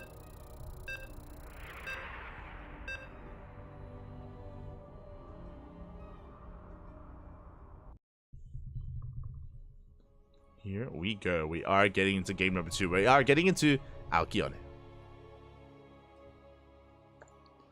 We are going to be getting into Alkyone, a much larger map, more macro-oriented map as well. Let's go. As spawning in the top right-hand corner of Alkyone, we have our South Korean Zerg player, the Blue Zerg, representing Team Vitality down in this series. Can he bounce back as his tournament life is on the line? It is Solar. And spawning in the bottom left-hand corner, we have his opponent. We have the Italian Protoss player. Typically a Zerg, but here rolling Protoss, representing Basilisk, it is Raynor. Here we go. And hello, Raynor. He's going to be mining through the mineral patch on the right-hand side. Is going to be breaking into this right-hand side of the map as well. Going to be checking and getting eyes on the gold. If he was up against Dark, for example, Dark, he loves rushing into this gold base early on. Solar is not that kind of player, though. As a reminder, Solar, he's more passive in general. I say in general, did still go for it all in last game, to be fair, but not one to take the gold. And Raynor does confirm that, thankfully. Raynor, he does confirm. There is no gold, a much standard natural base here from Solar. As we're easing our way into this. Going to be a hatch gas pool from our South Korean Zerg. 7-0. Telling you, Poppy. Why play ZVZ when you can just win playing PVZ? True. That's all you need. From here, though, we'll see what kind of tech we go into. Talking about the map, I should mention Alkiona is known for its longer macro play. If you wanted to head into a longer macro style with Skytoss, this would be the map for it. The reason why this is the case is because this third base is very secure, as opposed to a map like Oceanborn, for example. We have a ramp. We have a secure ramp here leading into the base. We have a Zelnaga right outside, which does have eyes on any kind of attack path coming across the defending player. So Raynor has a much more secure position here. Likewise, expanding on the right-hand side, it is similar to the previous map, Amphion. How to actually gain access to this side of the map, you have to mine through minerals, you have to break through these rocks. It is a little more awkward to push on this side of the map instead. So it is a little more easier to secure yourself here on a 4-base setup, even a 5th base, which can incorporate a gold. A gold can be incorporated, as Solar's taking his 3rd. Ooh, Raynor's in position, though. He does delay for a second or two before it does go down.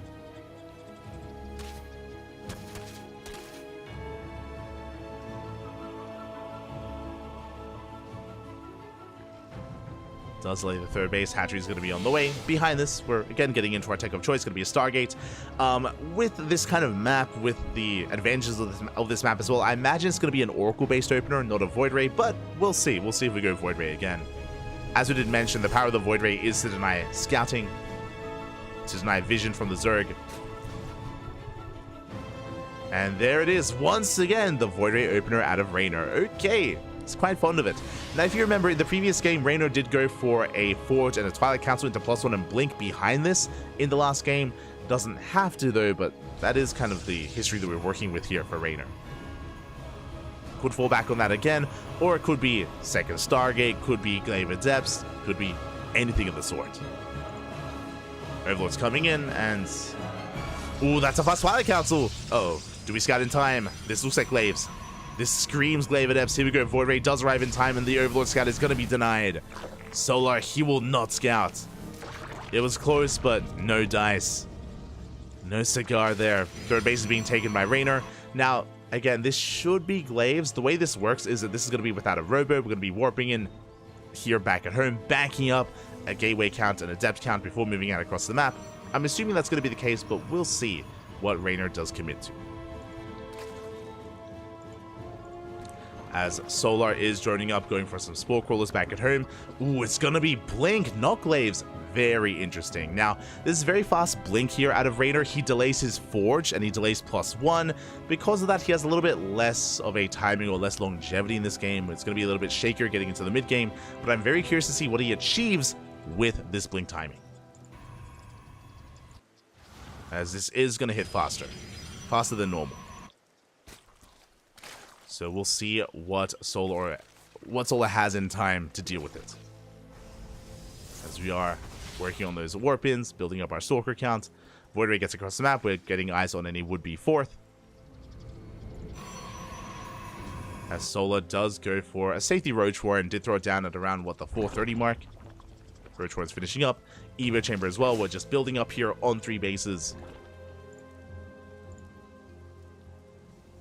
And we are committing here into a 4th gateway, by the way. There's a 4th gateway on the way. Still no Forge. Bear that in mind.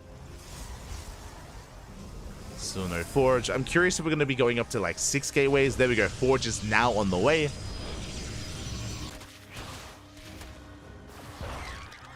I'm curious how aggressive we're going to be with this. So I'm a little bit torn about being too aggressive with these Stalkers.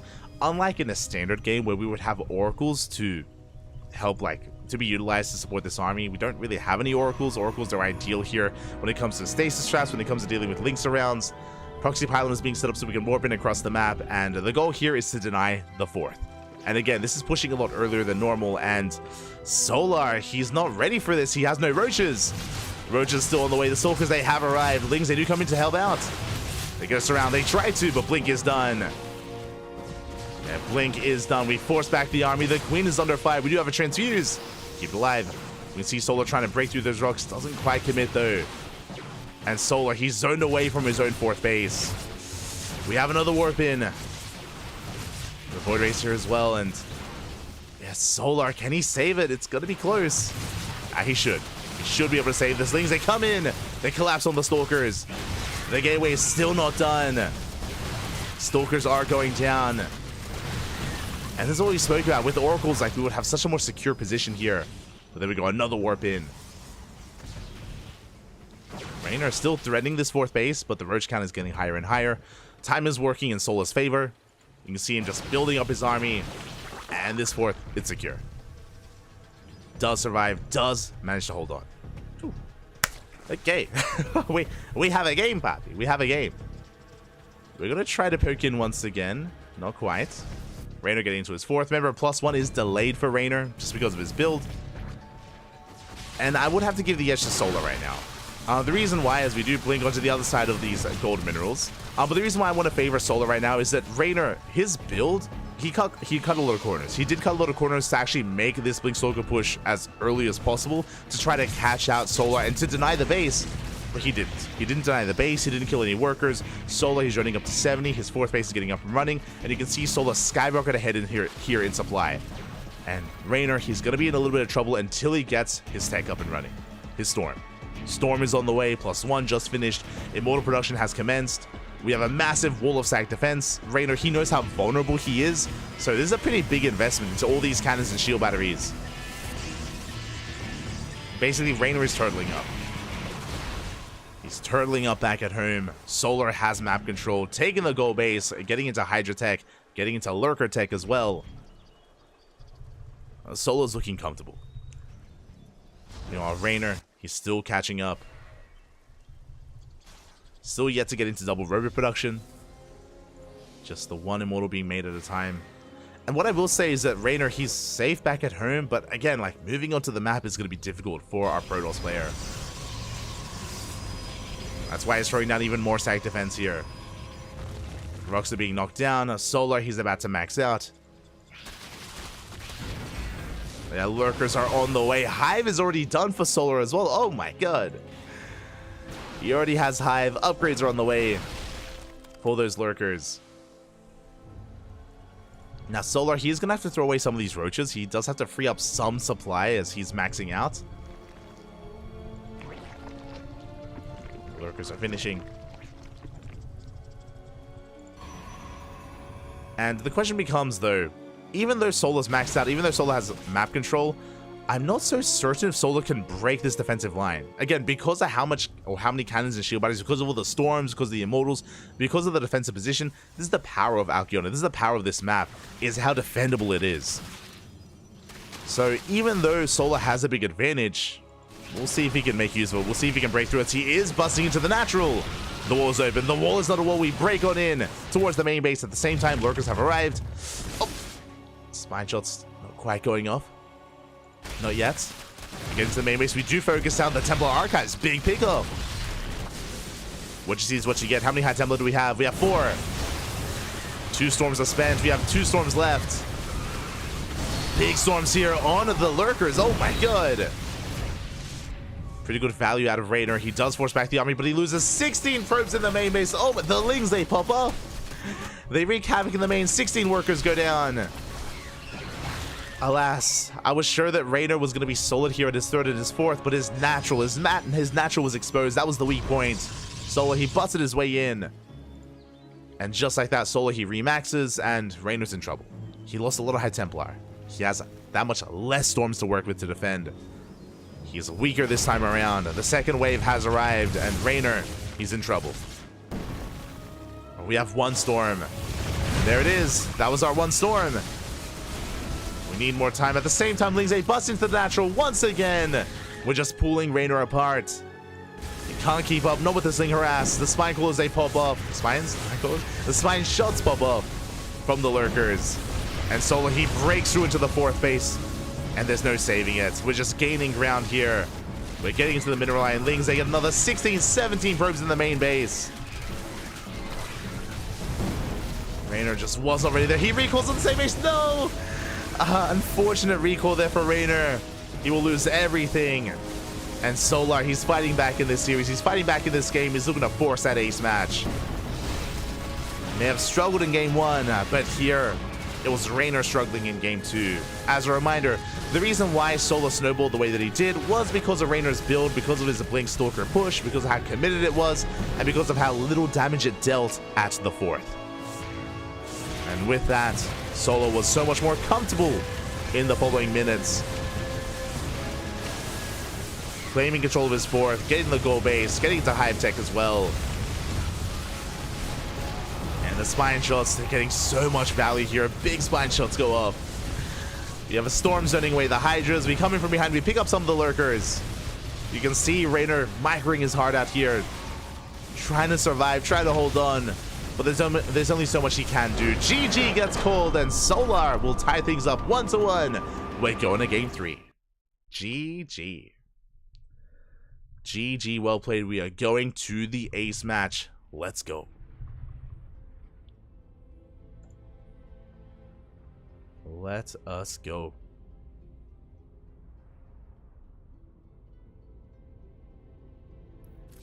Yeah, that was an interesting build out of Raynor. I was not really expecting it. We don't often see a player rush into Blink in such a fashion. That's why I was so surprised, and that's why I was so convinced it was going to be Glaives, because Glaives is a lot more standard. Glaives allows you to poke in, get some economic damage done, get out of there with the shades as well. It's a very mobile way to harass and to get into 3 and 4 base saturation. But yeah, Raynor coming out with his own build. I'll be honest, I haven't seen many players go for this kind of Blink rush. Even players like Hero and Classic are not too fond of this either, so it was interesting. It's a very interesting build. GG, we are going to the ace match, and the question becomes, now that I should fix up the score, but now that Solar has taken a game, now that he's forcing the ace match, does Raynor still play Protoss? That is the question.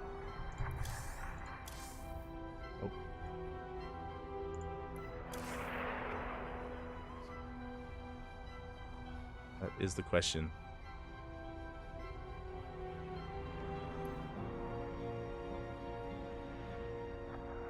That is the question here as we're getting into game 3, and it looks like now that we've lost with Protoss, we're going to be abandoning it, and it's going to be a ZVZ between Solar and Raynor. Let's go. Let us go.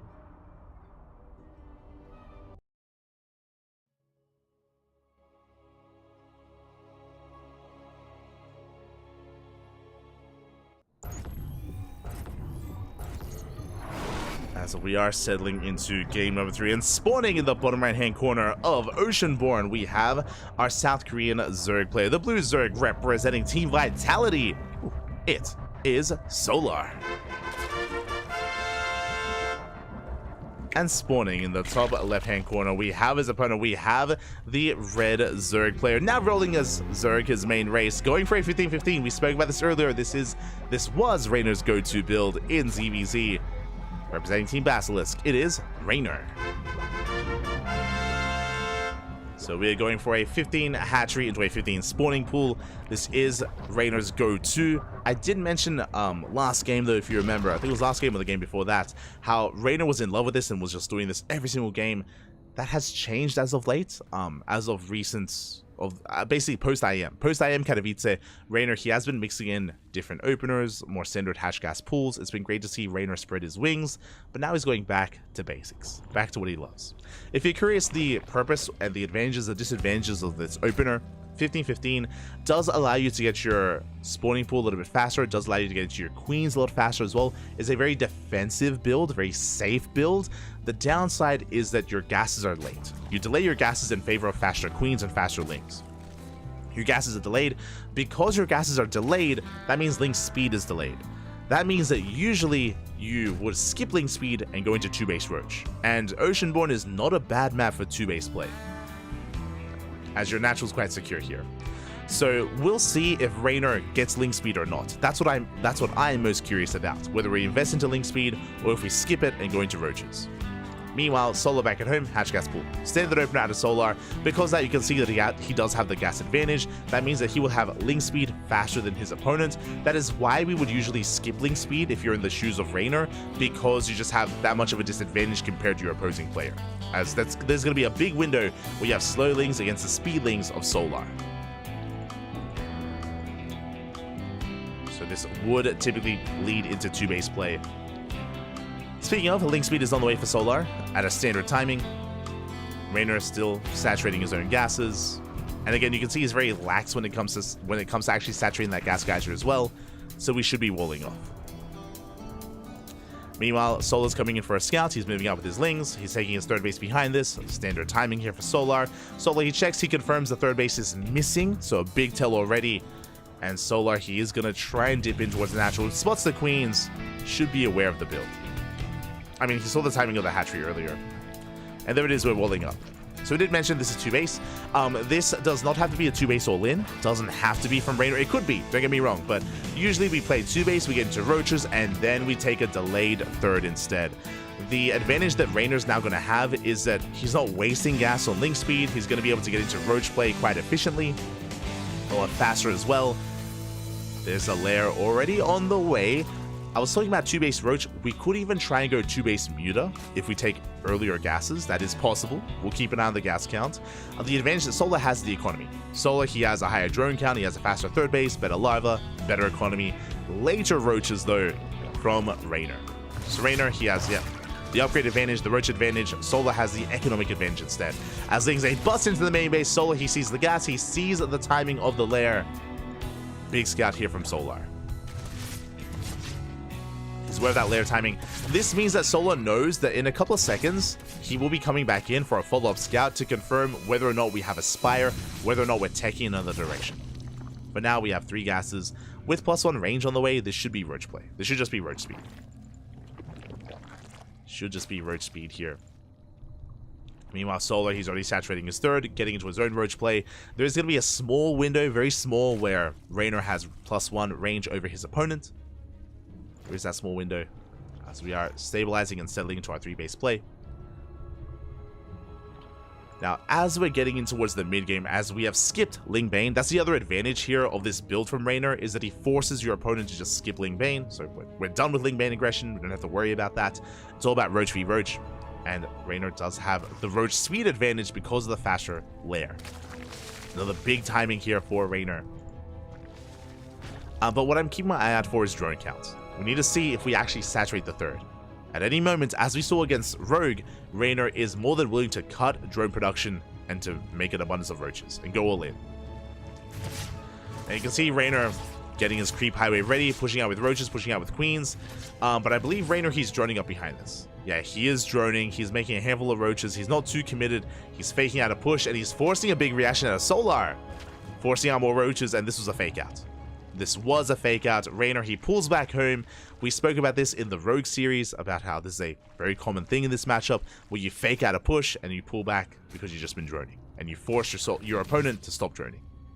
There's this kind of back and forth going on. So Raynor pulls back. Raynor takes a drone lead because of that move. Even though Solar had an economic lead earlier, now Raynor has it. Solar, he's droning up heavily to catch up. And Raynor, he is making more roaches. So Raynor is cutting he's cutting drone production at 54. Not taking gases. No gases. Barely any saturation. Only 10 workers here at the third base, and we're going for an all-in. We're going for a big push here, massing up roaches. This time we're committing. And Solar, have we droned up too much? Solar, he's droned up to 65. Oh, that's a lot of drones. That's a lot of drones. Solar, he's down in roaches. He is down in roaches. He's even in upgrades. We are on 1-1. Raynor is pushing in. Solar, he should have enough to deflect this though. And Raynor is droning up behind this. Okay. Once again, we're posturing. Raynor morphing in those Ravagers. Is saturating his third base finally, so he's not all in. The Overseer does confirm the droning. Does get eyes on the gas geyser as well. Big scout by Solar. So he knows he's safe. And Solar, he gets away with droning up and saturating his third base a lot faster as well. He collapses on the army. Collapses on the roaches. Yeah, and this is going to be a slightly better trade for Solar. As I say that, the Ravagers are getting a lot of hits in. They pick off a Queen. So pick off there by Raynor. Gets an Overlord as well. Looking at the resources lost tab here, you can see Raynor lost 11 roaches for the 14 of his opponent. A much better trade there for Raynor. +2 is finishing up. Raynor backing off. We've droned up to 3-base saturation. Both players have. And we should be cutting drones here at around 66. So Solar's on 66, soon to be 68. So is Raynor. We do have a 4th base on the way. But now we're focusing on pure Roach. Now we have entered the Roach v Roach phase of ZVZ, where we're done droning, and now we're maxing out. Both players have survived. Both players are maxing out. So Overseer Scout does confirm saturation. And I think Solar, has he seen the fourth? Not yet. Has not laid eyes on that fourth base, but soon he should. He does check with the Changeling. He does get eyes on the fourth. And the one difference, biggest deviation here for Solar is we have a Burrow and Tunneling Claws. We can be a little more flexible here with our Roach army. We can harass here with Tunneling Claw Roaches. Raynor has not invested. So Raynor doesn't have that kind of more, that utility available to him. Wouldn't be able to harass as easily. There we go. Now we have a Burrow and Tunneling Claws on the way for Raynor, but it is later. It is later than that of Solar. Both players are maxed out. Pile's not going to be connecting. Armies going to be clashing with each other. We shouldn't have anyone break through. Like, both armies are pretty even. They're pretty comparable with each other. Again, it comes down to this harassment. Oh, the Overseer does get eyes on this. Big scout there by Raynor. Yeah, Spore Crawlers are on the way. Did see the Roaches. So Raynor is aware. Infestation Bit's on the way. That's going to be to tech up in towards Lurker Tech. Towards 3-3. That is going to be a Roach drop moving out across the map. Let's go. Meanwhile, Solar is trying to distract the army, trying to draw Raider's attention here towards the right-hand side, while we go in with Roaches towards the left. Meanwhile, Roach drop here towards that third. A couple of Roaches do get in. Solar trying to force his way in as well, but alas, he runs into a wall of Roaches. Raider's in position. At the same time, Solar, he does break in. Does get a better engage. Takes a ball to the face, though. At the same time, the Roach drop gets across the map. Solar, he does have reinforcements on the way. And he doesn't turn around. Does not turn back around. Doesn't have detection. The Roaches, they're going for the Unburrow. They're going for the surround. They catch the Ravagers. A big catch there by Raynor. Collapsing on Solar, punishing him for not having detection. And Raynor, he does win this fight. Ooh, shaving off even more Roaches, even more Ravagers. A brutal moment for Solar. At the same time, we did see Raynor defend earlier. Well, it was happening on the minimap. Did defend, did deflect Solar. Roaches, they bust into the main base, and Solar, he's in trouble. He's racing back home. Losing another Ravager. Again, the game getting very chaotic here for Solar. We see Raynor splitting up some Roaches, going for the fourth base. At the same time, Roach drop here into the third gets cleaned up. At the same time, a Roach counterattack across the map. Solar gets in. There we go. He does force Raynor back for a moment. Solar, he does stabilize. Things were getting scary for him for a moment there. Does stabilize, unburrows, gets into the mineral line. Getting some drones, good target firing. Main armies do engage once again. We do have a Lurker Den on the way for Raynor. Raynor, he's been faster to tech. Lurker Den's on the way, but he does get surrounded. Does get collapsed upon. Drop back into the main. At the same time, Solar defends his fourth. So what's important here, as the armies are posturing with each other, as Raynor's trying to break through, so is Solar. Lurkers. Lurkers are so much faster here for Raynor. Hydrogen just now finishing for Solar. He's quite far behind there in that timing. Hive is still on the way as well. Raynor, he has 3-3. He's just one step ahead here in the tech. There's going to be a window where Raynor has 3-3 against the 2-2 of Solar. The pressure is on. Drop Lord Harass does continue. Raynor once again pushing.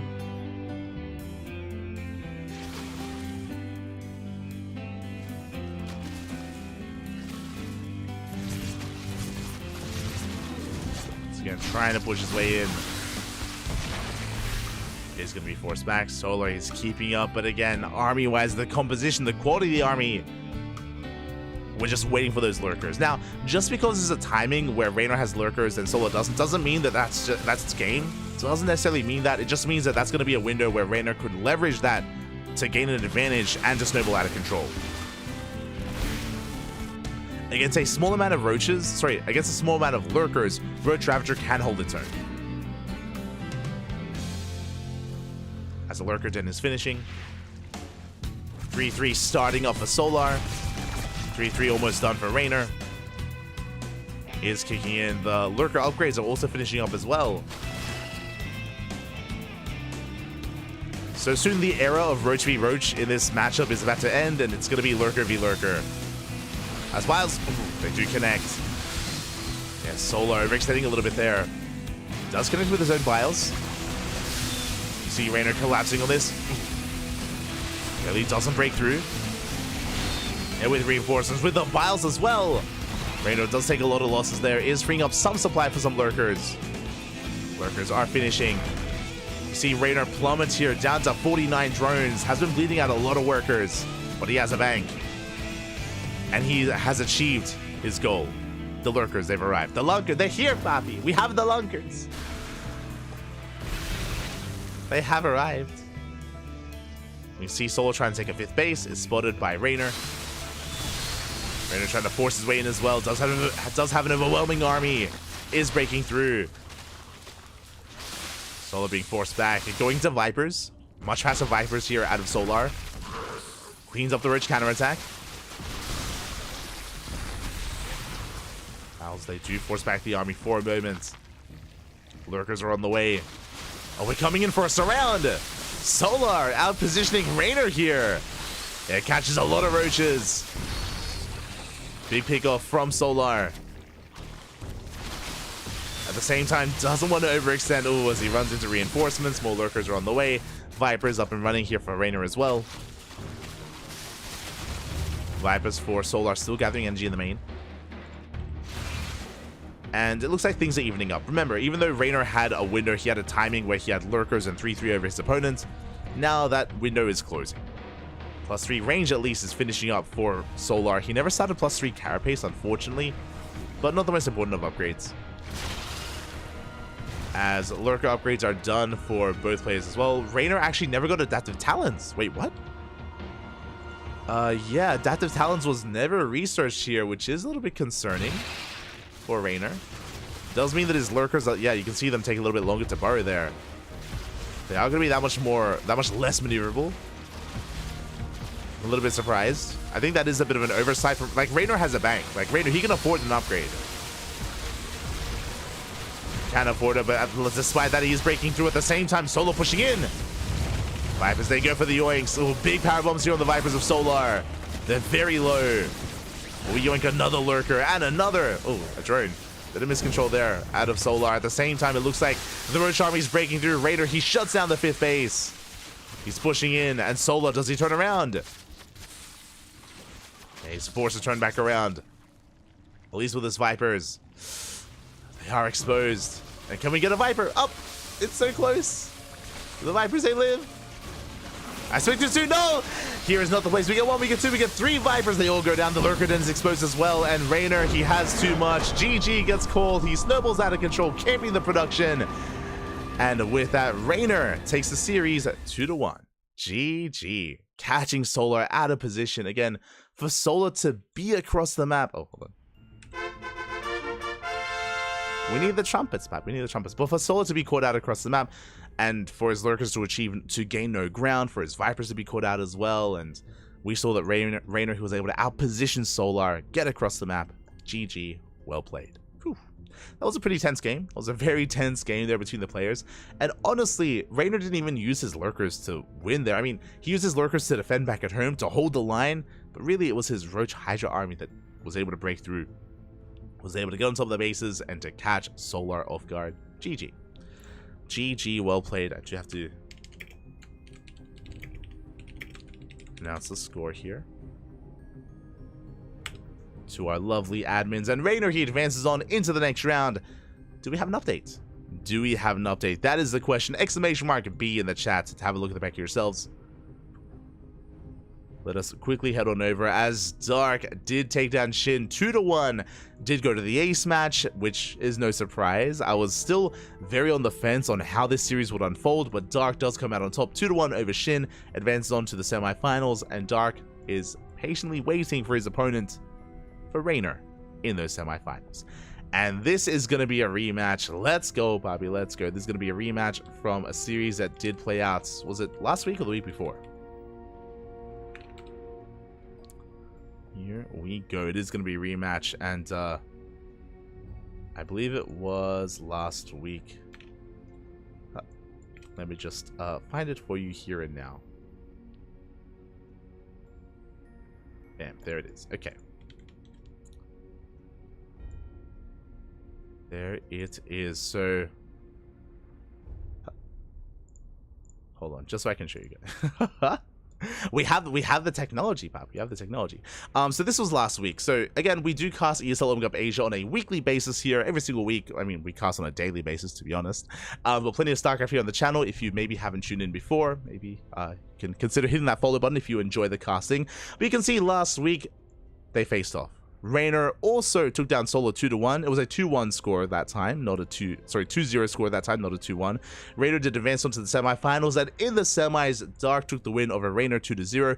This was a very dominant showing as well. We were lucky enough to cast it. It was a pretty intense series there, and Dark was looking powerful, but it's a week later. It is now a week later, and now it's time for a rematch. Now it's time for Raynor to get his revenge and to fight back here against Dark. Can he pull it off? We're here to find out. The rematch is here. Scrolling down a little bit further, we have Hero. He 2-0'd Nightmare. Big win there for Hero. PvPs can be very chaotic. Nightmare's best matchup is PvP.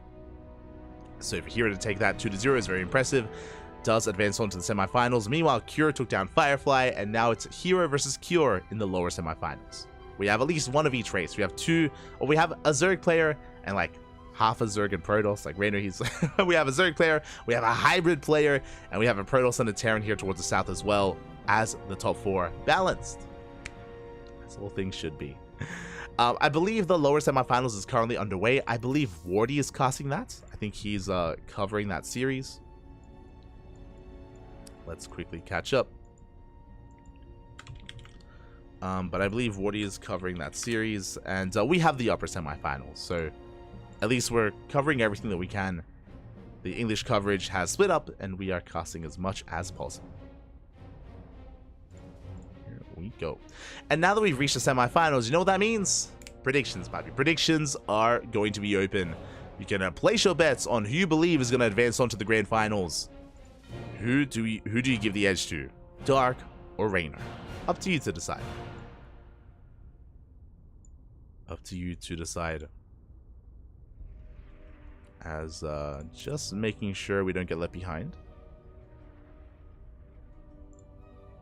Just making sure. Getting those predictions ready.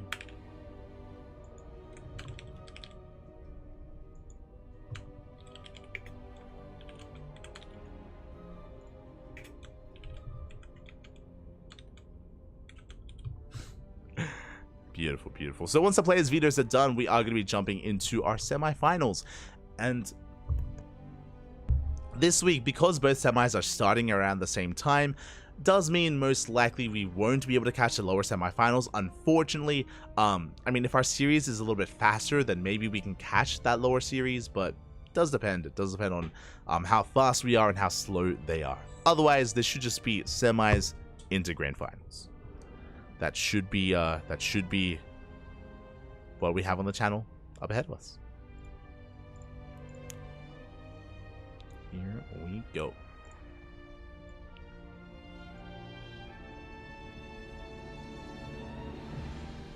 Just catching up in the chat.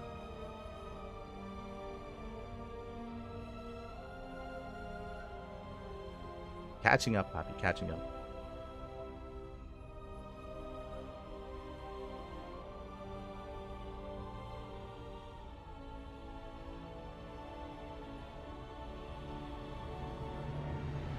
He's one that eliminated Sarah from Gamers 8 last year, if I recall correctly. Yes, yes, that is true. It is true. Oh, hello, Dali, hello. ¿Qué tal? ¿Cómo estás? Bienvenidos, papi, bienvenidos. When is the GSO qualifier? This week on Thursday. Yeah, this week. We'll most likely cast the GSO qualifiers not live but via replays. Every season we usually cast the GSO qualifiers on the channel, so if you're interested, we got you covered there as well. We usually cover them a couple of days later, a couple of days after the fact, after the qualifiers themselves.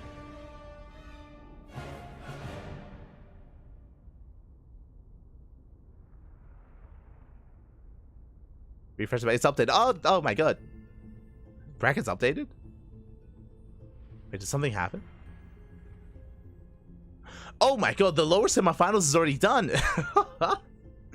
Gracias, papi, gracias. Big shout out to Green Soup in the chat. Thank you so much for the update. For those who don't know, Green Soup is our lovely ESL admin. That's why he's the VIP in the chat. So much love. Thank you so much for everything you do. Thank you so much for all the work that you do for StarCraft. Gracias, papi, gracias. Thank you so much.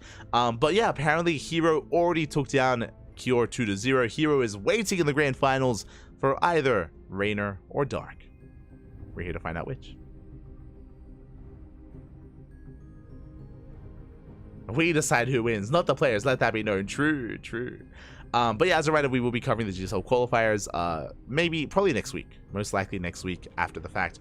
For now, we're going to be going on a short break. When we return, we will have our semifinals. See you soon.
And welcome back, everyone. Welcome back to ESL Open Cup Asia number 223. Welcome back to the semi-finals. It has been a pretty intense broadcast so far. We've been following Reina, we've been following Rogue, we've been following many top-tier players here in South Korea, and now we have reached the semi-finals. We have a ZVZ being set up. Okay. We're not whipping out our Protoss. Not this time. It is going to be a ZVZ, and if you're in the chat, predictions are open. Place your bets on how you believe this series will unfold. As spawning in the bottom left-hand corner of Crimson Court, we have the South Korean Zerg player, the Red Zerg representing Talon Esports. It is Dark. And spawning in the top right-hand corner, going for a 12 pull, by the way, we have the Italian Zerg player, the Italian Stallion representing Basilisk. It is Rainer. Here we go, and if you are in the chat, predictions open. Here we go. But predictions are open in the chat, so place your bets on how you believe this series will unfold. Again, it's going to be a 12 pull out of Rainer, should be 12 pull, and from here we can go into a longer game. Should be investing into some Lings. We'll see how hard we do commit here as we do get across the map, and Dark has yet to determine what is going on, as Dark is going for a hatch gas pool standard opener from Dark. Here we go. Lings are on the horizon here. We have 6 Lings on the way. Behind this, we should be looking to expand. The goal here is to try to force the boys off the mineral line and to trade with the drones. It's going to be on Dark to micro his heart out and to minimize his drone losses here, as he's going to have to pull the boys to save his natural. And he does need to save that natural. Meanwhile, we pull the ball. Oh my god, we're going for the all-in. We are not expanding. We're going for the full-on all-in. The boys have been pulled. It's all or nothing here for Rainer. He is spotted by the Overlord, and Dark is getting ready back at home. Does pull out a gas. It's not going to help you. Not here. Not now. And upon seeing the boy pull, we may even just cancel our base here. Do see him ahead of time, pushing forward with that drone. Trying to make sure that there is... No, we aren't going to be disrupting those spines. He's trying to... Following that rally. Oh, we do delay one of the spine crawlers. That's pretty huge. Big delay there. The second spine crawler was heavily delayed. We do bust into the mineral line, though. Queen is on the way. Lings are on the way as well. Dark evacuating toward that natural base. Gets us around. Get some Lings. Big pickoffs. Big pickoffs by Dark. 2 drones go down. 3, 4. Ooh, we're bleeding out too much. Dark is bleeding out a lot. Does evacuate. Does get to the natural. Lings, they have popped out. They're going for the spine crawlers. And that first spine, it's going to go down. We do force a cancel. We force a cancel on that first spine crawler. More Lings have arrived as well. Boys are going down. That's too much damage. Dark is down to 5 drones. There's 1 spine crawler left, and Rainer, it looks like he has done it. He has control of the main base. He has control of the natural as well. GG gets pulled, and Rainer will take game number 1. Whew. GG.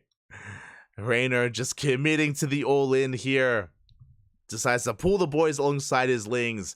And Dark, again, he had a very lax reaction to what was going on. Usually you would go for your own defensive spine crawlers once you realize what's happening. Your own defensive spine crawlers in the main base. And as I did mention, it does come down to your micro and your control as well. And that's Dark was unable to minimize his losses, unable to get out. Bled out too many drones, and with that, GG. Rainer, he takes the lead in the series. Already looking better than he did last week. We spoke about it earlier, but last week Dark did 2-0. But Rainer has maybe found a better way to approach Dark here. Ignore the mid game, ignore the late game. Let's embrace early game shenanigans. Let's go. Here we go. 30 minutes later, cast WTL Code A. We will cover WTL Code A, but that is going to be after ESL Open Cup Asia. So we're going to finish ESL Asia first, and then we jump into World Team League. For those that are curious. Here we go. I miss Twitch. Used for native platform. Smurge, Papi Smurge. But yeah, if you're curious.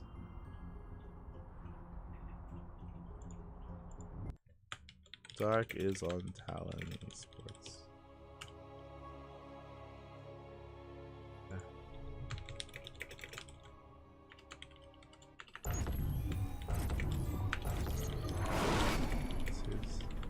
There we go. Beautiful. Beautiful. As here we go, we're getting into game number 2, and spawning in the bottom right hand corner. Sorry, I was just responding to the chat. But spawning in the bottom right hand corner down in this series, can he bounce back? He needs to here and now, because it's another 12 pull. It's another 12 pull from his opponents. We have the South Korean Zerg player, the Red Zerg representing Talon Esports. It is Dark. And spawning in the top left-hand corner, we have his opponent. We have the Italian Zerg player going for another 12 pull, potentially going for the exact same build 2 games in a row, representing Basilisk. It is Rainer. Here we go.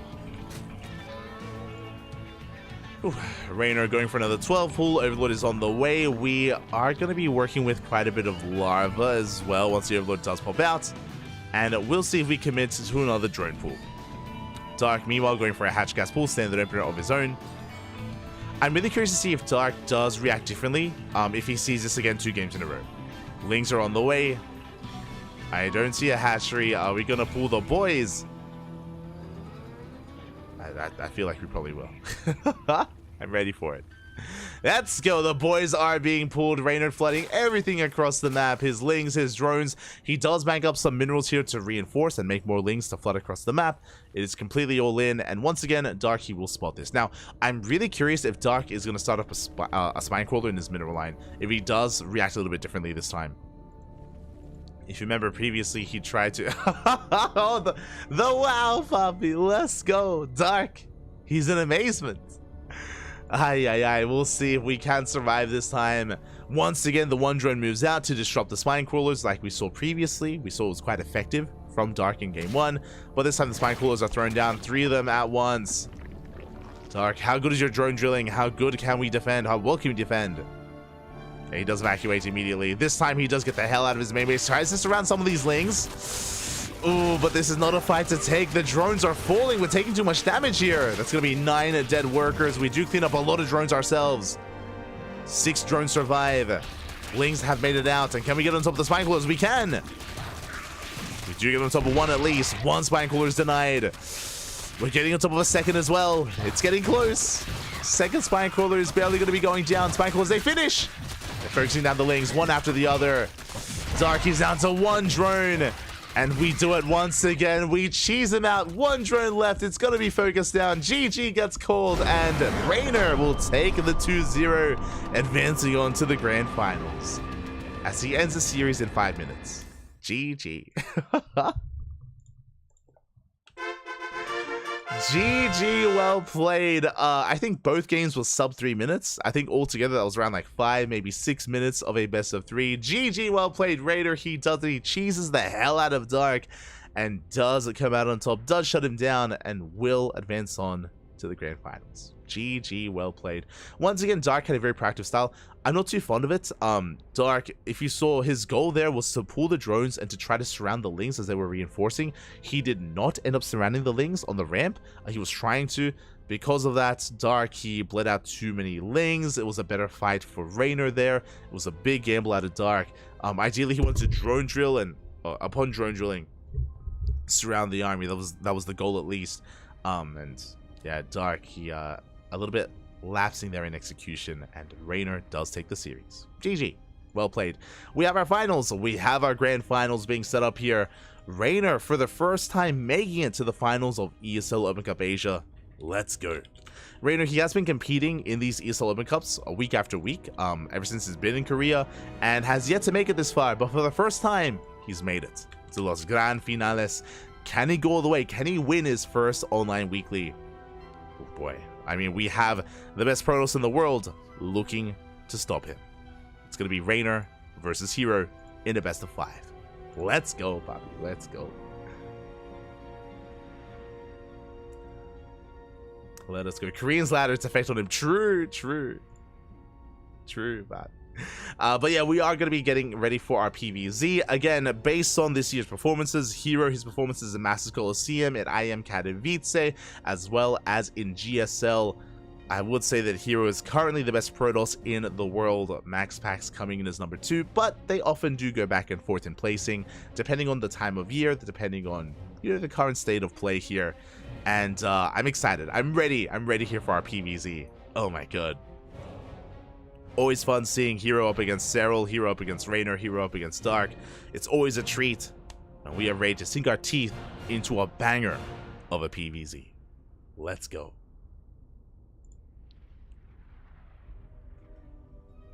Let us go. As predictions are being paid out, we are setting up the predictions for the Grand Finals as well. As a reminder, after this series, after the Grand Finals, we are going to be casting World Team League. That is going to be coming up next.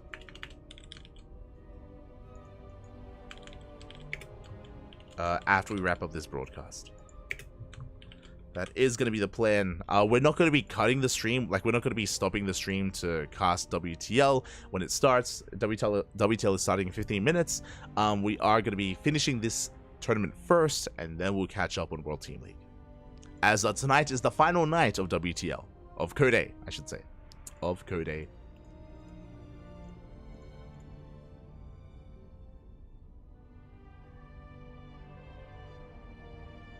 It is going to be the final night. Raynor just sitting on his stream laughing his ass off after doing that twice in a row. I mean, that's the way to win, Bobby. Send it, Bobby, send it. NA meets Korea via Europe. Let's go. I feel like on the one hand, we were deprived of like a really solid Zerg versus Zerg, but at the same time, we had fun. We had fun, Bobby. It's all good. And looks like vetoes are underway. Vetoes are currently underway. We will soon be jumping into our next series, into our grand finals. We're going to be going on a short break. We're going to be going on a very short break first before jumping into this. Take this moment to hydrate your Hydras, stretch roaches, massage your Marines, and drain your disruptors. And we'll be back soon with our grand finals. See you then.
welcome back everyone, welcome back to the grand finals of ESL Open Cup Asia number 223. Oh boy, it's been a pretty intense tournament and very fast semifinals as well. It ended in like 6 minutes. It was crazy. I'm shaking my head. I was just getting some updates from Discord about how apparently Rainer said the next time Dark sees me, he's gonna destroy me. Oh, he's angry, Poppy. He's angry. Dark, I mean. But regardless, congratulations, Rainer. He had a great performance in the semifinals. Now we've made it to the grand finals. It's going to be a ZVP between Rainer and Hero. Oh boy. Let us go. As a round, it's going to be a best of 5 grand finals, not a best of 3, so we have additional games ahead of us. And of course, predictions will soon be open once we get into the game, once we get into our series. The vetoes have concluded. I'm not privy to the vetoes themselves, but I do know that at least game 1 is going to be in post-youth. Is going to be on a post-youth. Oh boy. Going to be another interesting map here, and here we go. Oh, never mind. As Hero takes a 1-0 lead. We're getting ready for game number 2. But it looks like we did end up lagging out a little bit there. I know that Rainer was having some issues earlier, which is why we had a bit of a delay. Looks like we are just going to be remaking the lobby, and Rainer will soon be joining us. Looks like some technical issues on his end. We should be getting him back soon. Fingers crossed, fingers crossed. I know he's streaming his POV. Hopefully his stream didn't go down. It might just be a game client issue.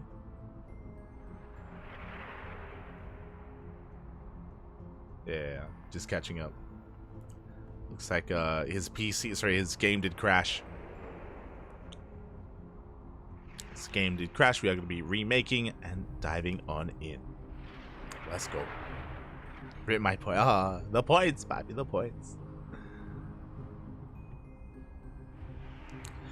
Yeah, game 1 is going to be on post-youth. I believe Amphion was vetoed as well, I believe.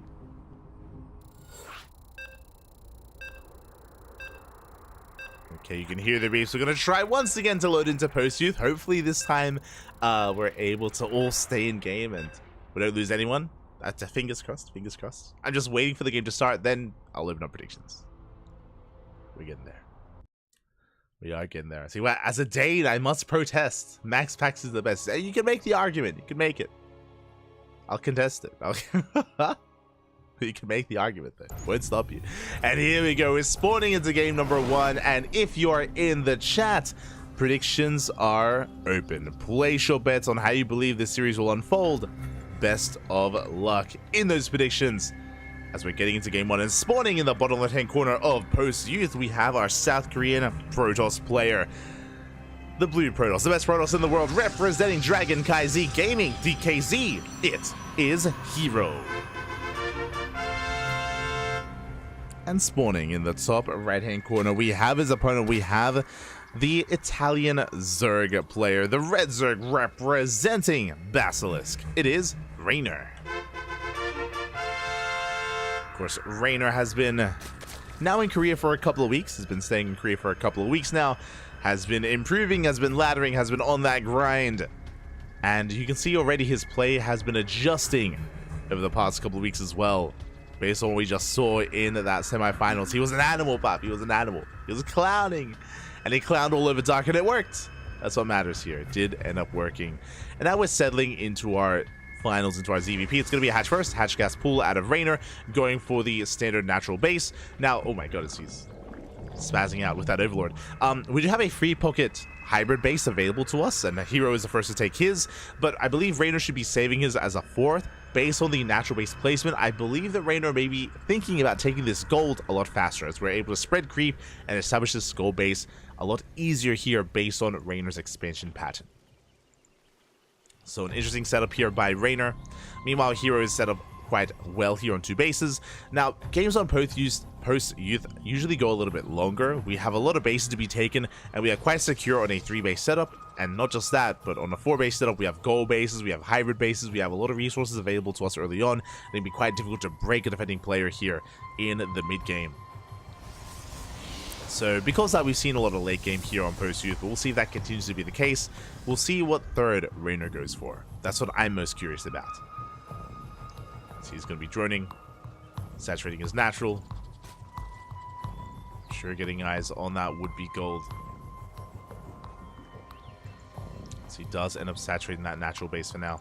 Behind this, Hero going to be getting into his own aggression. Talking a little bit about Hero, again, he's been looking on fire as of late in GSL, at IM Katowice, at Masters Coliseum, and of course even in Stars of War 11. And there it is at Twilight Council Opener. I was going to say that Hero, what sets him apart from some of the other Protoss players, from MaxFax for example, or Showtime, or Classic, well, more like Classic actually, is that Hero's very aggressive. He's very dynamic. He comes up with his own builds. He comes up with his own playstyles. He can be a very difficult player to read. And we can see here, he's not holding back. Twilight Council Opener into a Robo. I do not see us pulling out a Gassy yet, so this looks like a Dark Shrine variation, but we'll keep our eye on Hero. Again, popping off already here in Game 1. Meanwhile, we spoke about Raynor expanding here at the linear base location, predicting that it should be for a gold base, and there it is, the gold is being taken, so that's why we would expand in this manner. That's why we would not expand here towards the left-hand side instead. We can always take this as a 4th or a 5th base. And it's not going to be glaive, it's going to be charge! It's an all-in. It's going to be a charge-based all-in. We have 5 gates on the way, 1 already done. It's going to be a 2-base, 6-gate all-in. I would not be surprised if we throw down a 7th and 8th gateway as well. Oh boy, Hero going to be doubling down and looking to punish this gold. Meanwhile, Raynor, he's moving out with his Lings, does have the Overlord parked outside the base. We do see Hero posturing to expand and take a 3rd, but I believe he has no intention to. Yep, there we go. More gateways on the way. That's a 7th gateway in production, and I believe we should be seeing an 8th. Especially considering that we have a gold or half a gold base here available, Hero should be able to sustain 8 gateways. There we go. We do cancel that pylon. We deny that adept. But I don't think Hero cares. Oh, the wall! The wall is open! Not like this. The wall, it's wide open. We're flooding on in. The Stalker's going to be going down. We need adepts. We need Zealots. We need anything here. As Raynor has broken through. He gets a full scout of the main base. He sees every single gateway. A full scout here for Raynor. Big moment for the Zerg. Meanwhile, Hero is moving out across map. Prism has arrived. We're going for a big warp in. So far, we've gotten a couple of probe kills. And what do we have to defend? We get on top of the prism. The prism, it goes down. Zealots, they do bust forward though. They do take down the queen. They get 1. They get a 2nd and soon to be a 3rd queen as well. We're getting damage done. But losing that war prism is huge. As we do collapse here, we do get some good surface area. Once again, another queen going to be falling. That's going to be 4 queens, 5, and now 6. Every single queen. And imagine if we could reinforce. Imagine if Hero had another wave of 6 zealots, or 8 zealots even. He would have broken through. But alas, Raynor, he's holding. He's amassing his Lings, amassing his Roaches. More zealots have arrived, but it may just be too late. Yeah, the Roach army's forcing this back. We need more reinforcements, and there they are. They're coming. Raynor trying to collapse on these reinforcements. But Hero, he's still snowballing out of control. Getting on top of the Roaches. Getting into the mineral line as well, denying any kind of mining here from Raynor. Good kiting so far. Oh, but the control! Here he does see those save those zealots, going for another warp in. Spore is repositioning, but here he gets away. Does manage to get away, and you can see the Roaches, they cannot keep up. They're going down one after the other. More reinforcements are coming in. The Queen goes for the prism. Go for the warp prism. We get surrounded as well. Boys are being pulled. The Roach does still fall. And Hero, again, he just barely has too much. Raynor needs more time as another Roach goes down. Oh, the whole position micro here from Hero, getting 7 drone kills, getting another Queen. And we should have another warping available. Yeah, Raynor, he's being overwhelmed. I mean, this was a close defense. It was so close. I was so impressed by Raynor busting into the main base. I was so impressed by Raynor killing the first warp prism. Like, you could not ask for better than that, but it was still too much. Hero still snowballed out of control, and Raynor still could not hold on. GG. Hero takes game number 1. GG. GG, very well played. With that, Hero does take a lead in the series, but it's a best of 5, so Raynor has the opportunity to bounce back. Can bounce back. I want to believe he can. I want to believe that we can have a back and forth series. Here we go. I believe the last time they faced off, did they play at IM? I know they played at Masters Coliseum, where Hero did take down Raynor, and Hero did make it to the finals to face off against several in Masters Coliseum. He did have a series.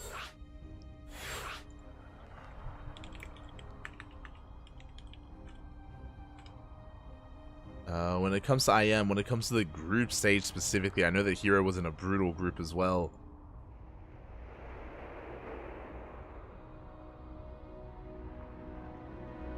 Just double checking, and yeah, Hero, he beat Raynor at Master Coliseum, did beat Raynor at IEM as well.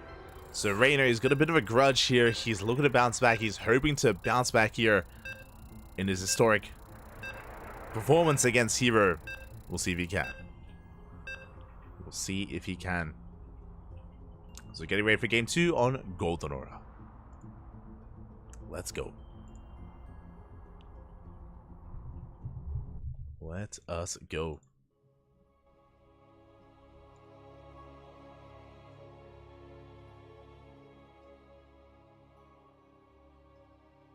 As Golden Aura is going to be a much smaller map, and if we wanted to be aggressive, this would be even a better map for it.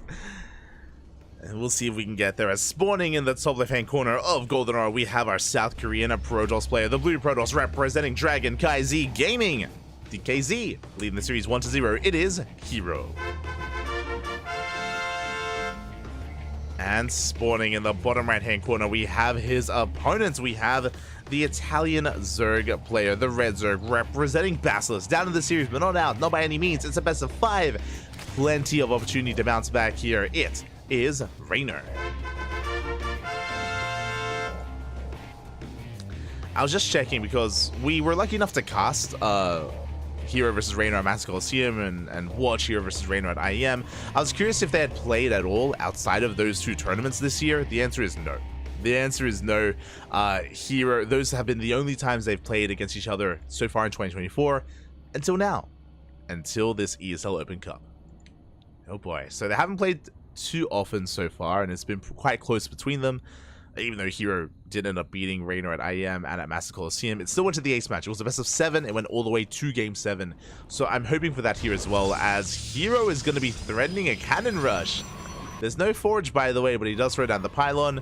Raynor does get eyes on it, and Raynor, he does not react. Okay, he calls Hero's bluff. As I say that, boys are being pulled. Hero, he sells it. He does sell it. Did force Raynor to pull 4 drones. Hero, he's like, I made you flinch. And behind this, Hero's just expanding. Like, again, it was just a standard build out of Hero. Fakes out the cannon rush. Thankfully, it wasn't like too much of a reaction. It was only like a couple of seconds of those drones not mining, but it was enough to make it worth it.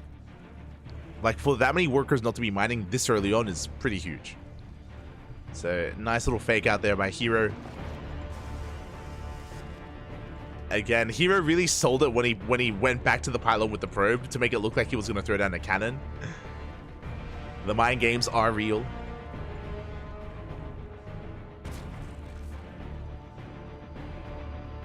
The mind games are real, as behind this we're getting to our 2-base setup.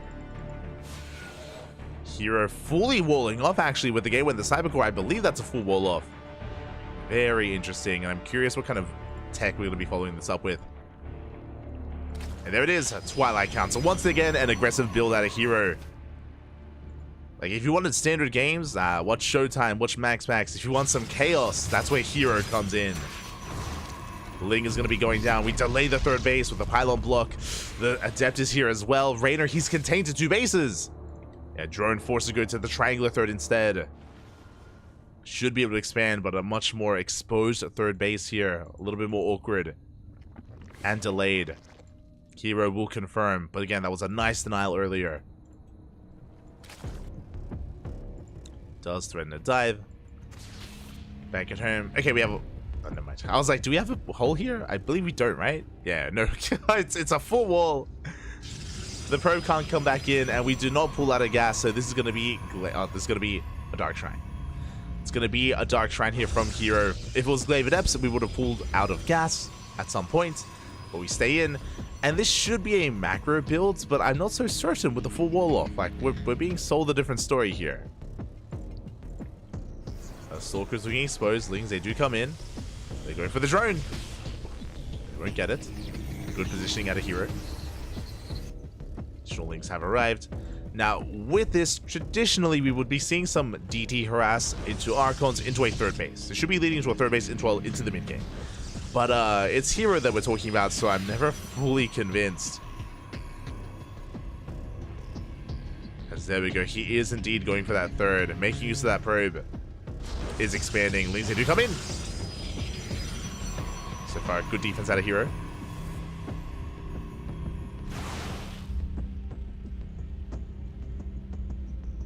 Good defense so far. Stalker going for the Overlord, but we do get caught out. Good catch here from Raynor. He does get us around, and the Stalker will fall. Very nicely done. Up until this point, Hero was doing a great job at ferrying that Stalker around with the Adepts, but did slip up. And behind this, Raynor, he is amassing a couple of roaches. We have Spores getting in position. The DTs, they go straight for the third, though. And there's no Spore. There's no Spore at the third base. Not like this. The third base is under fire, and it's going to be going down. Spore is trying to get in position, but that hatchery, it's already halfway down. Ay, ay, ay. The Spore is forced to be thrown down a little bit further back, and do we have a transfuse? We do. Ooh, we had a transfuse, but the base falls. And just like that, Hero takes a lead. He does take a lead. We're getting into the main base as well. We go for the warp in. Spore still in production. And Hero, he's getting far too much done already here. Spore is going to finish, thankfully. Spore will complete these DTs. There's no way out. They will be shut down. At the same time, Lings, they bust in across the map. They take down the pylon. They're pushing in towards that natural. Stalker does go down. The overcharge. Oh, does it keep it alive? It barely does. The overcharge. Stalker barely survives. Hero. Again, there is no third base. I was going to say, coming back in to deny the third. There is no third. We're going for Blink. Shadow Stride is on the way. Gateways are being thrown down. There was never a third base from Hero. It's a two base all in from the Protoss. And Raynor, he's in trouble. He's hurting. Going for the lair. Trying to retake his third base here at the linear base location. DTs are coming back in. The non-stop Dark Templar harass. Ay, ay, ay. Blink is done, by the way. Shadow Stride has completed. We do have a Spore. We're diving on it. Well, I assumed we would, but never mind. We get a Queen. You get the Queen and back up. We do have a couple of transfuse available here for Raynor. We have some transfuse energy. As Hero threatens to dive into the main base. Overseer is revealed. We have mobile detection. Likewise, we get another Queen. Oh my god, we one-shot. That's crazy. The Queen does get one-shot. Good pick off there by Hero. Behind this, third base is getting up and running. I assumed it was going to be a two-base all-in because of all the tech, but no, we are still expanding. Building up Immortals, building up towards +1. Blink, not charged, bear that in mind. I assumed it would have been charged for the Archons, but no, Blink is on the way instead. Hero has to be careful. Oh, being dragged out of position. Raynor going for the surround. Hero, he does get caught out. At the same time, DT's headed for the main base. But we pick up a Sentry and an Immortal. Very good pickups by Raynor. A Hero, just a bit of a lapse of attention. Focus elsewhere. That was actually a pretty huge pickup. Losing the Immortal. So Raynor, he is fighting back. Behind this, he's fully saturating his third base, going for a fourth.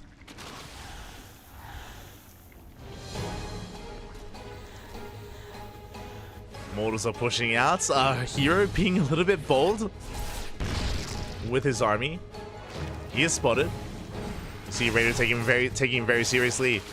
Does set up another Queen, goes down. Very impressive. I'm so impressed by just the amount of pickoffs that Hero has gotten with these Dark Templars. Still Refusion and Morphin Archons. Just purely with DTs. Observer gets sniped. DTs, they do dive on the base, but it should survive. One DT gets picked up. Adepts, they shade into the natural. Drones are going down. Late reaction to Raynor. Late reaction. 5 workers go down for 2 Adepts. A worthwhile trade. Mutas, though, they have arrived. We have the Spire in the main base. I believe Hero has not scouted. Yeah, he didn't see the Mutas, didn't see the Spire. He does have Blink Stalkers, though. Yeah, Mutas, they're rotating around. They're going for the main base. And Hero, he's woefully underprepared. Not ready at all for Muta play. No Stargate, no Oracles. Oh, sorry, no Stargate, no Phoenixes. Wasn't an Oracle-based opener. Archon Jump is coming in. Hero juggling well, but here come those mutas, and again, Hero's just not ready for this. Probes are gonna fall. The mutas are now revealed. We get into the main base. Probes are going down. We pick up a Stalker. And you can see Raynor threatening both the main base and the National, dragging Hero out of position. At the same time, here comes the main army towards that fort. Do have Immortals. The Wiles. Oh, they do miss. And we get 11, 12 probe kills. Very nice damage here by Raynor. 15 even. 15 workers go down. Raynor pulling back. Raynor, he has maxed out with Ling Roach Ravager. Pretty hefty army. Hero is trying to push out, but this is not what we want to be pushing into. We need force fields. The sentry gets focused down. We do manage to get down a couple of force fields. We hold the line. The force fields are broken, and Hero has to back off. Does have to retreat. Good concave. In good positioning. So far, Hero's holding. Raynor is up 60 supply. But it may still not be enough. As they get into the fourth, they get a couple of probes. They force a big reaction out of Hero. And cannons and shield batteries there late in the mineral line. More workers going down. What's important though is that even though Raynor's maxed out, he can't push in. Only with his mutas. He's stuck at home with this army, but oh my god, that's a lot of banelings. Ling, Bane, Road Ravager, very solid unit composition here. It's gonna be on Hero to defend his 4 bases. And the defenses are looking a little bit sparse here. Looking a little bit scarce, what I meant to say. A little bit sparse.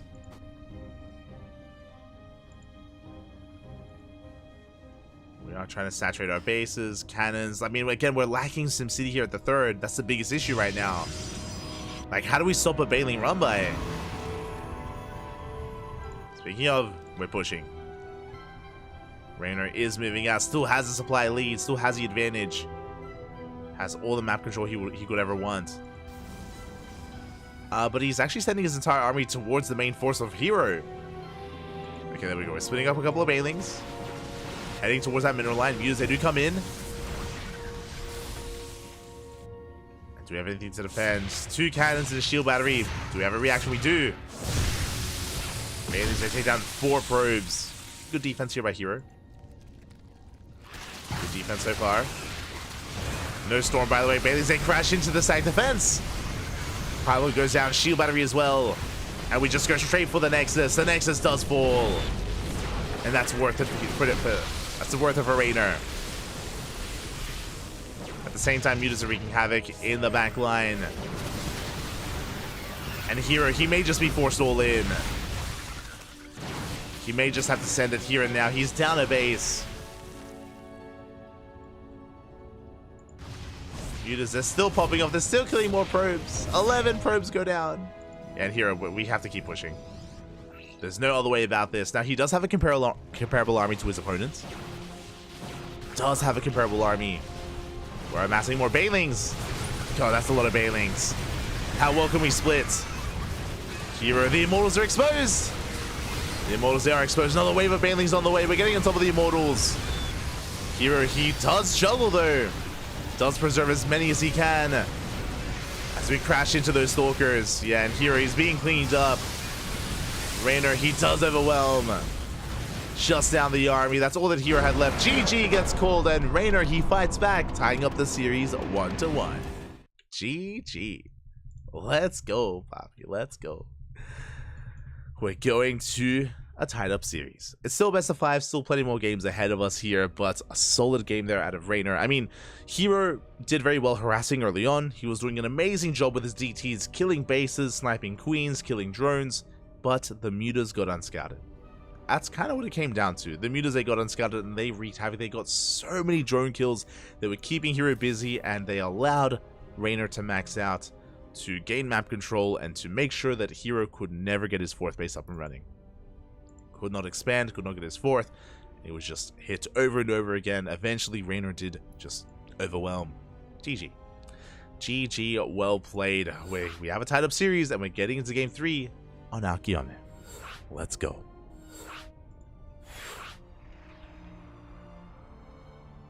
Let us go.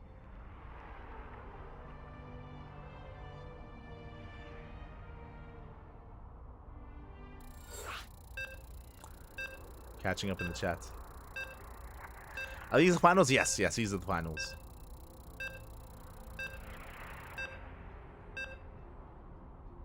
Impressive that Raynor's in the finals for his first ESL Asia. No. Reynor, this is his first finals in ESL Asia, but he's been competing in ESL Asia these past couple of weeks. This is the furthest he's gone. This is his first finals, and we'll see if this can be his first win as well. We shall see. But here we go, spawning in the bottom left-hand corner of Alkyone. We have our South Korean Protoss player representing Dragon KZ Gaming, DKZ, being forced into a tied-up series. Can he bounce back? It is Hero.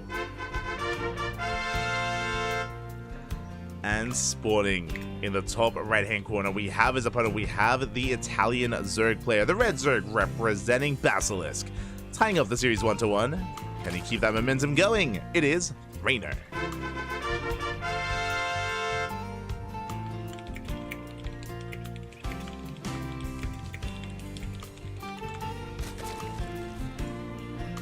Here we go. As Reynor is going to be expanding, taking his unnatural being forced here by Hero.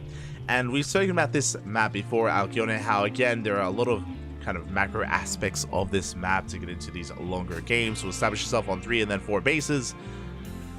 But Hero is a very aggressive player, so again, we'll see if that's the case here. We'll see if we embrace some of the features of this map, if we go for a later game, or if Hero is aggressive once again. Remember, game 1, he went for a charge all in. Game number 2, he committed quite heavily into a DT opener. Here in game 3, what do you have for us? What do you have?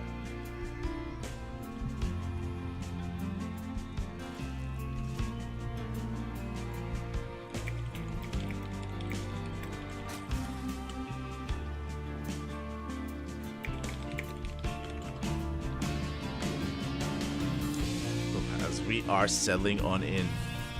We are settling in. Still waiting for our tech of choice.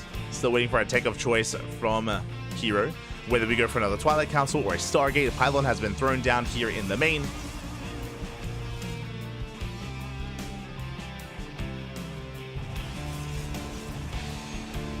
We have our pylon being set up, and we'll see if we do invest into a Twilight Council once again. I'm hoping we go for a Stargate. I would not be opposed for a much more standard opener. And there it is. Stargate is on the way. Oracle production is most likely on the horizon for Hero. We're getting into a standard game, at least for now. At least for now.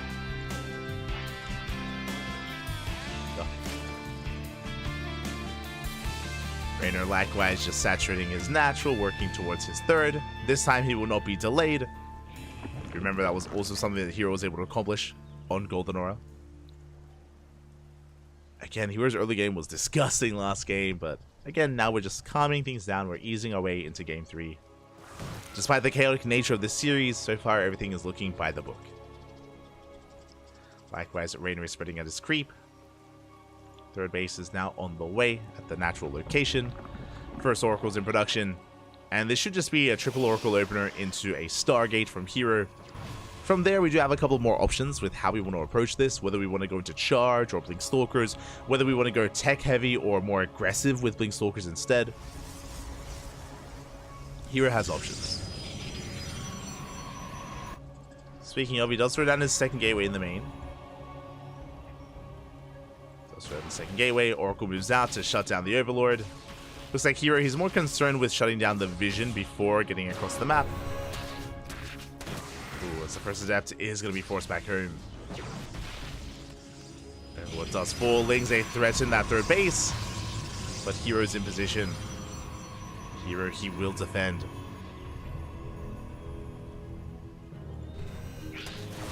as he's just fighting for control of this Onaga.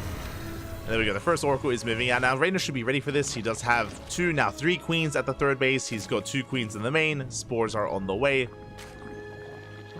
Rainer, he is safe and sound, is ready for this. At least for 1 Oracle. Behind this, we're going for a second and a third Oracle as well. Triple Oracle opener here out of Hero. And now he can one-shot drones. Not just that, but the Oracles, they do an amazing job when it comes to supporting Stalkers in the mid-game. I mean, just in general. Scouting, getting worker damage. Their Revelations, Stasis Traps. They add quite a lot of complexity to the Protoss army in said mid-game.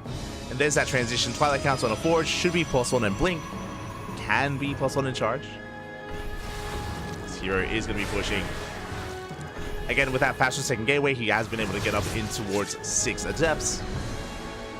When he does shade in, shades into the natural. The wall was open. We go for the queens. 1 queen goes down, 2nd queen as well. And can we get the 3rd? It looks like, ooh, we bleed out an Oracle. It's going to be a big loss there for Hero. Does shade into the main base, but the Adepts are shut down. Good defense here by Rainer. He does clean this up. Ooh. Remember, that was 6 Adepts going down and an Oracle. And what did we get for return? What did we get for that? Links. 18 links and 2 queens. No drones. No economic damage was done. Rainer going for a counterattack, but he does run into Adepts. Does run into a wall of Adepts. There it is. +1 and Blink are on the way. Robot behind this as well.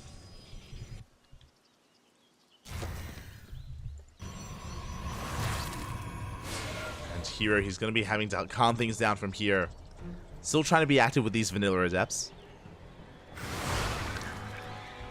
The Adepts and Oracles. Or is he Koreans right now? True, true. Have we adopted him? Is he one of us? Does Rainer drink Pocari Sweat? Does he listen to K-pop? Ah. Let's go. Does he act shy around the camera? And will he play good games for the fans? As we have a second robo. Okay, we're being very tech heavy here. This is what I assumed would happen. So upon losing map control, Hero is going for a second robo into a bay, into additional gateways. This is for double robo Colossus production. This should be leading to a 4th. This should be leading to a 4th base instead. Ooh, looks like we're expanding towards the left-hand side from Hero. But we're going for a more macro-oriented game from the side of the Protoss. Hero is slowing things down.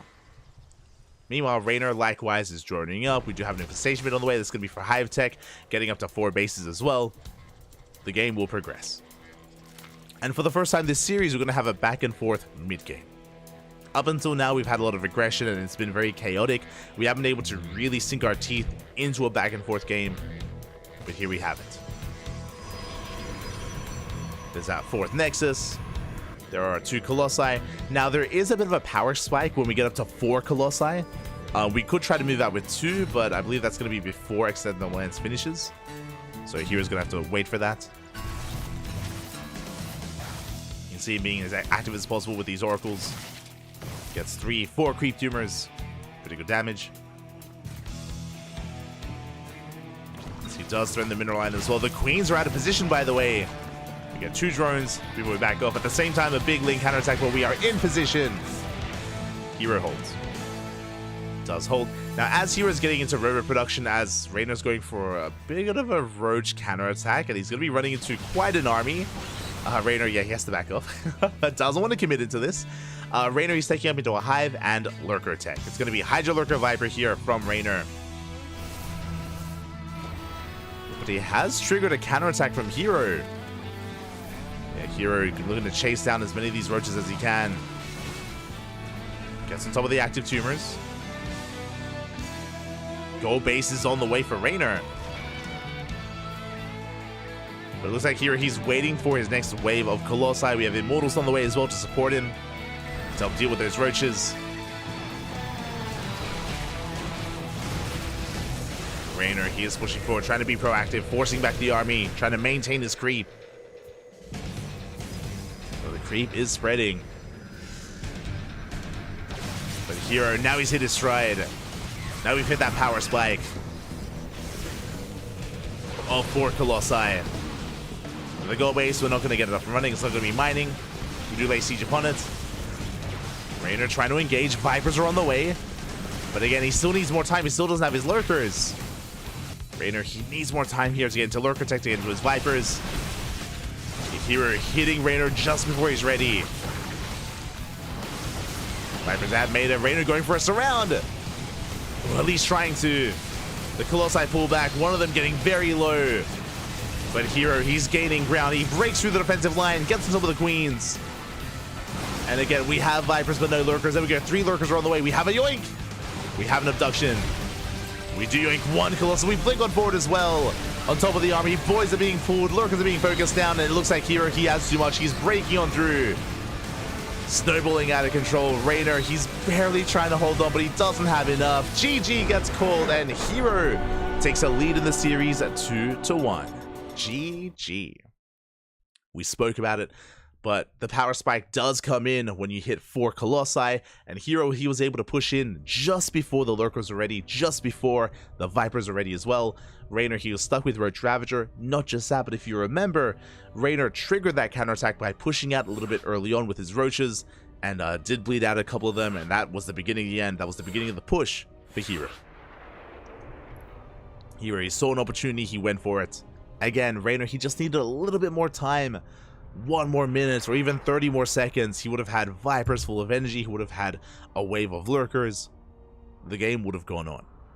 It was a very crisp timing there from Hero. And with that, Hero is able to take a lead. Raynor got caught with his pants down. And now we're getting into game number 4. Oh, sorry, my apologies. I should fix this up. There we go. Now we're getting to game number 4. Hero needs one more to take the series. Raynor needs to fight back here and now to force that ace match. Oh boy. Here we go.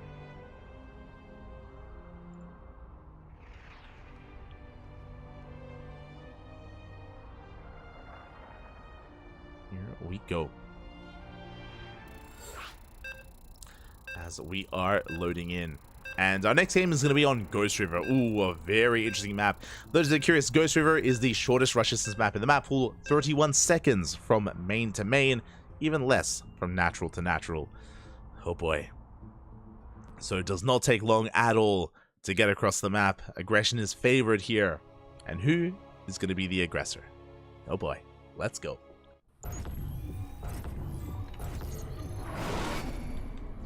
And spawning in the top right hand corner of Ghost River, we have the South Korean Protoss player leading the series 2-1. He needs one more to become this week's ESL Open Cup Asia champion. Representing CranKy Gaming, it is Hero. And spawning in the top left hand corner, we have his opponent. We have the Italian Zerg player, the Red Zerg representing Basilisk. He needs to fight back here and now to force that ace match, to force game 5. It is Raynor. Now, if you want an extended series, if you want some more StarCraft, then you need to send your energy to Raynor. You need to cheer him on. He needs your help. He needs your support for that ace match. The pressure is on. The pressure is now on Raynor, going for the unnatural natural, force to expand at the 3rd base location. Forced to expand elsewhere. Hero back at home, getting into his own standard opener as well. Hero not faking out a cannon rush or anything crazy like that, not this time. We have seen Hero cannon rush before, by the way. Like, it's not outside of the realm of possibility. Which is why it did work out on Golden Aura.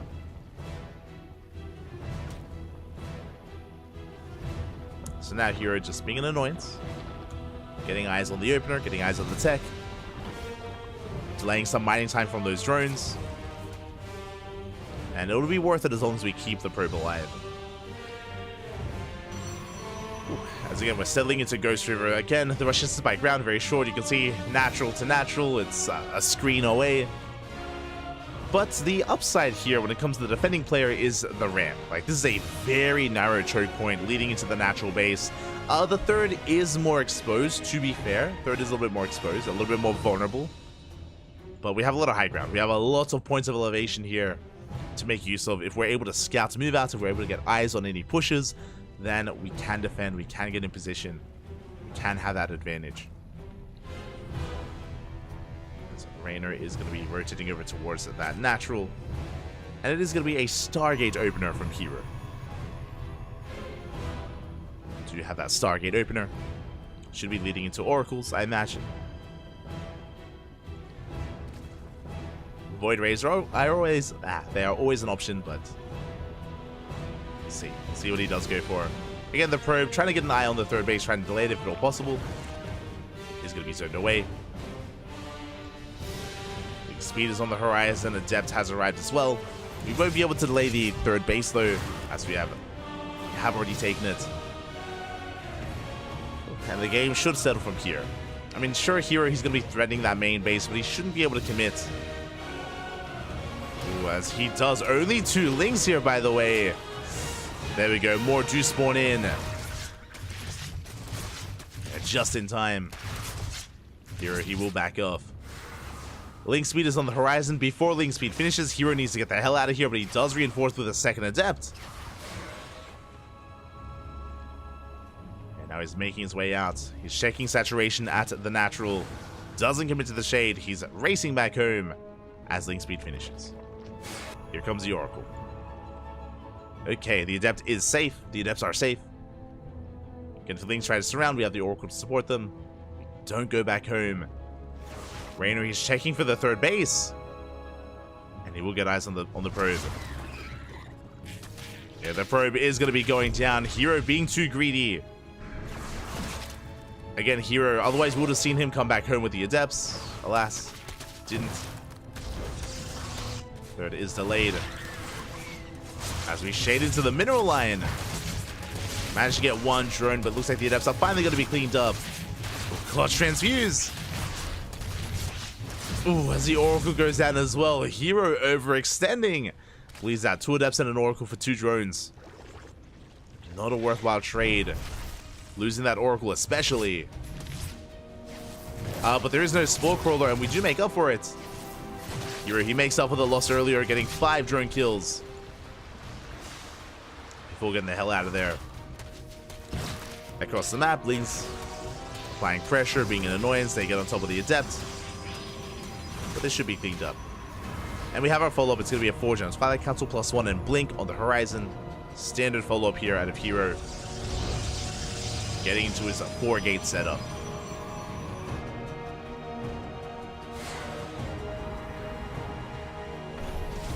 Now there is quite a bit of pressure on Hero here to wreak havoc and to pick off more drones. Does need to get more economic damage.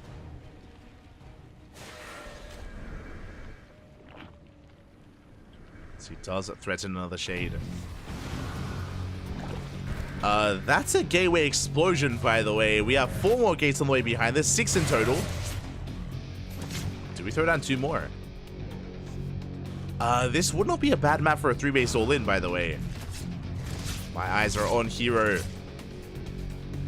Oracles are being forced back. Ooh, taking some extra hits.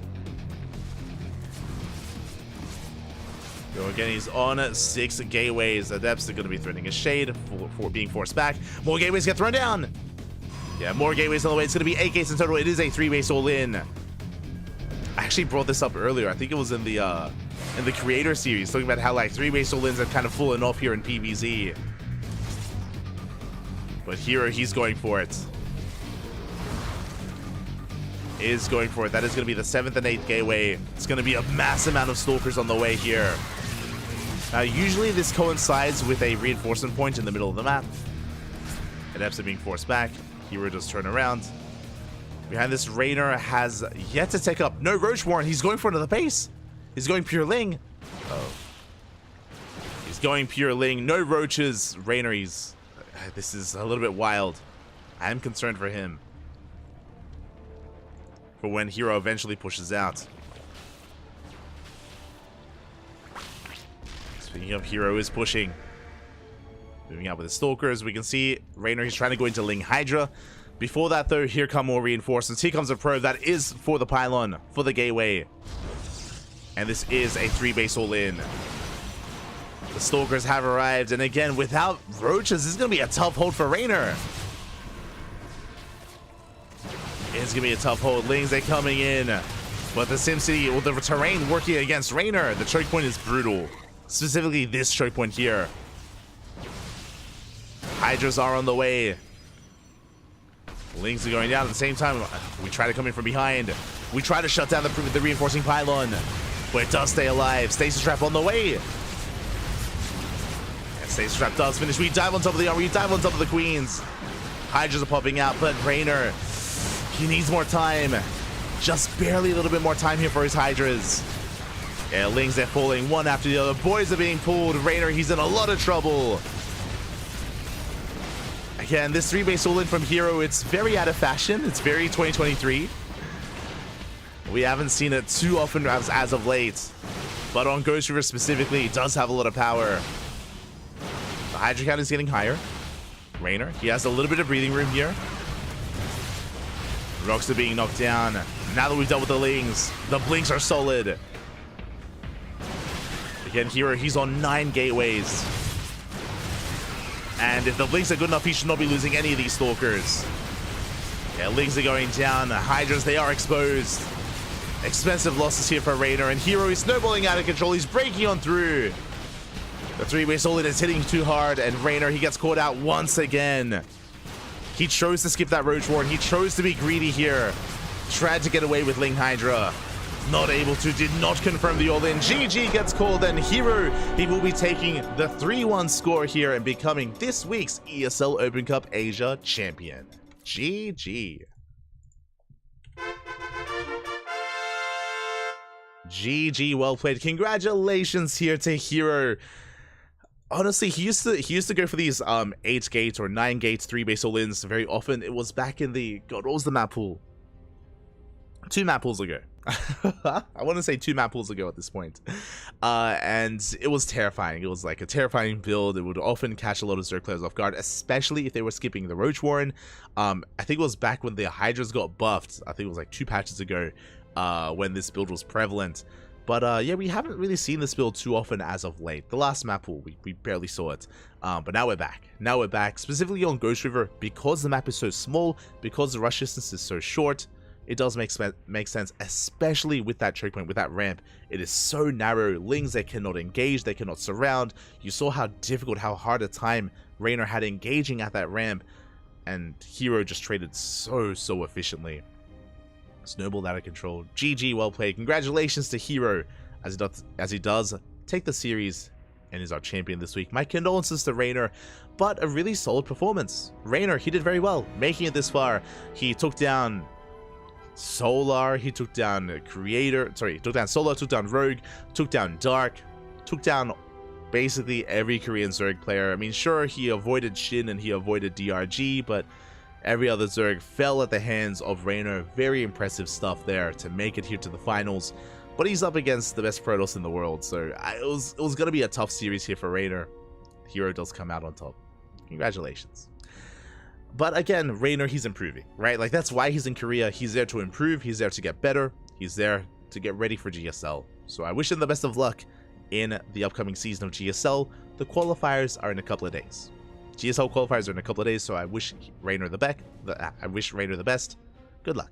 Good luck, Pappy. Good luck. With that, we're going to be wrapping up with this broadcast for now. ESL Asia has wrapped up, and we're getting ready for World Team League. WTL is going to be starting up in a couple of minutes here. World Team League Code A. The final day of Code A is tonight, and we're going to be diving into that broadcast in a couple of minutes. Now, don't go anywhere. The stream is going to go down because we have to reset the delay, and we have to sort out our overlays and get the stream ready. So, don't go anywhere. I'm sure a lot of people will. But the stream is going to be going down, and then we're going to be restarting the stream with some World Team League action.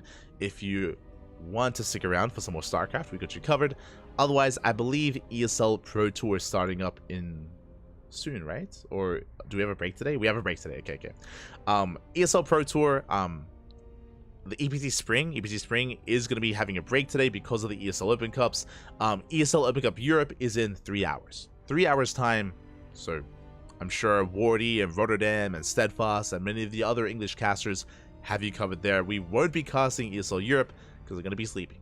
I'm going to be in bed right after World Team League Code A. So yeah, thanks everyone for watching, thanks everyone for the support. A big shout out to our 2 finalists here tonight. We're going to be going for a short break. The stream is going to be going down, but it's going to be coming right back up with WTL. See you then. See you then.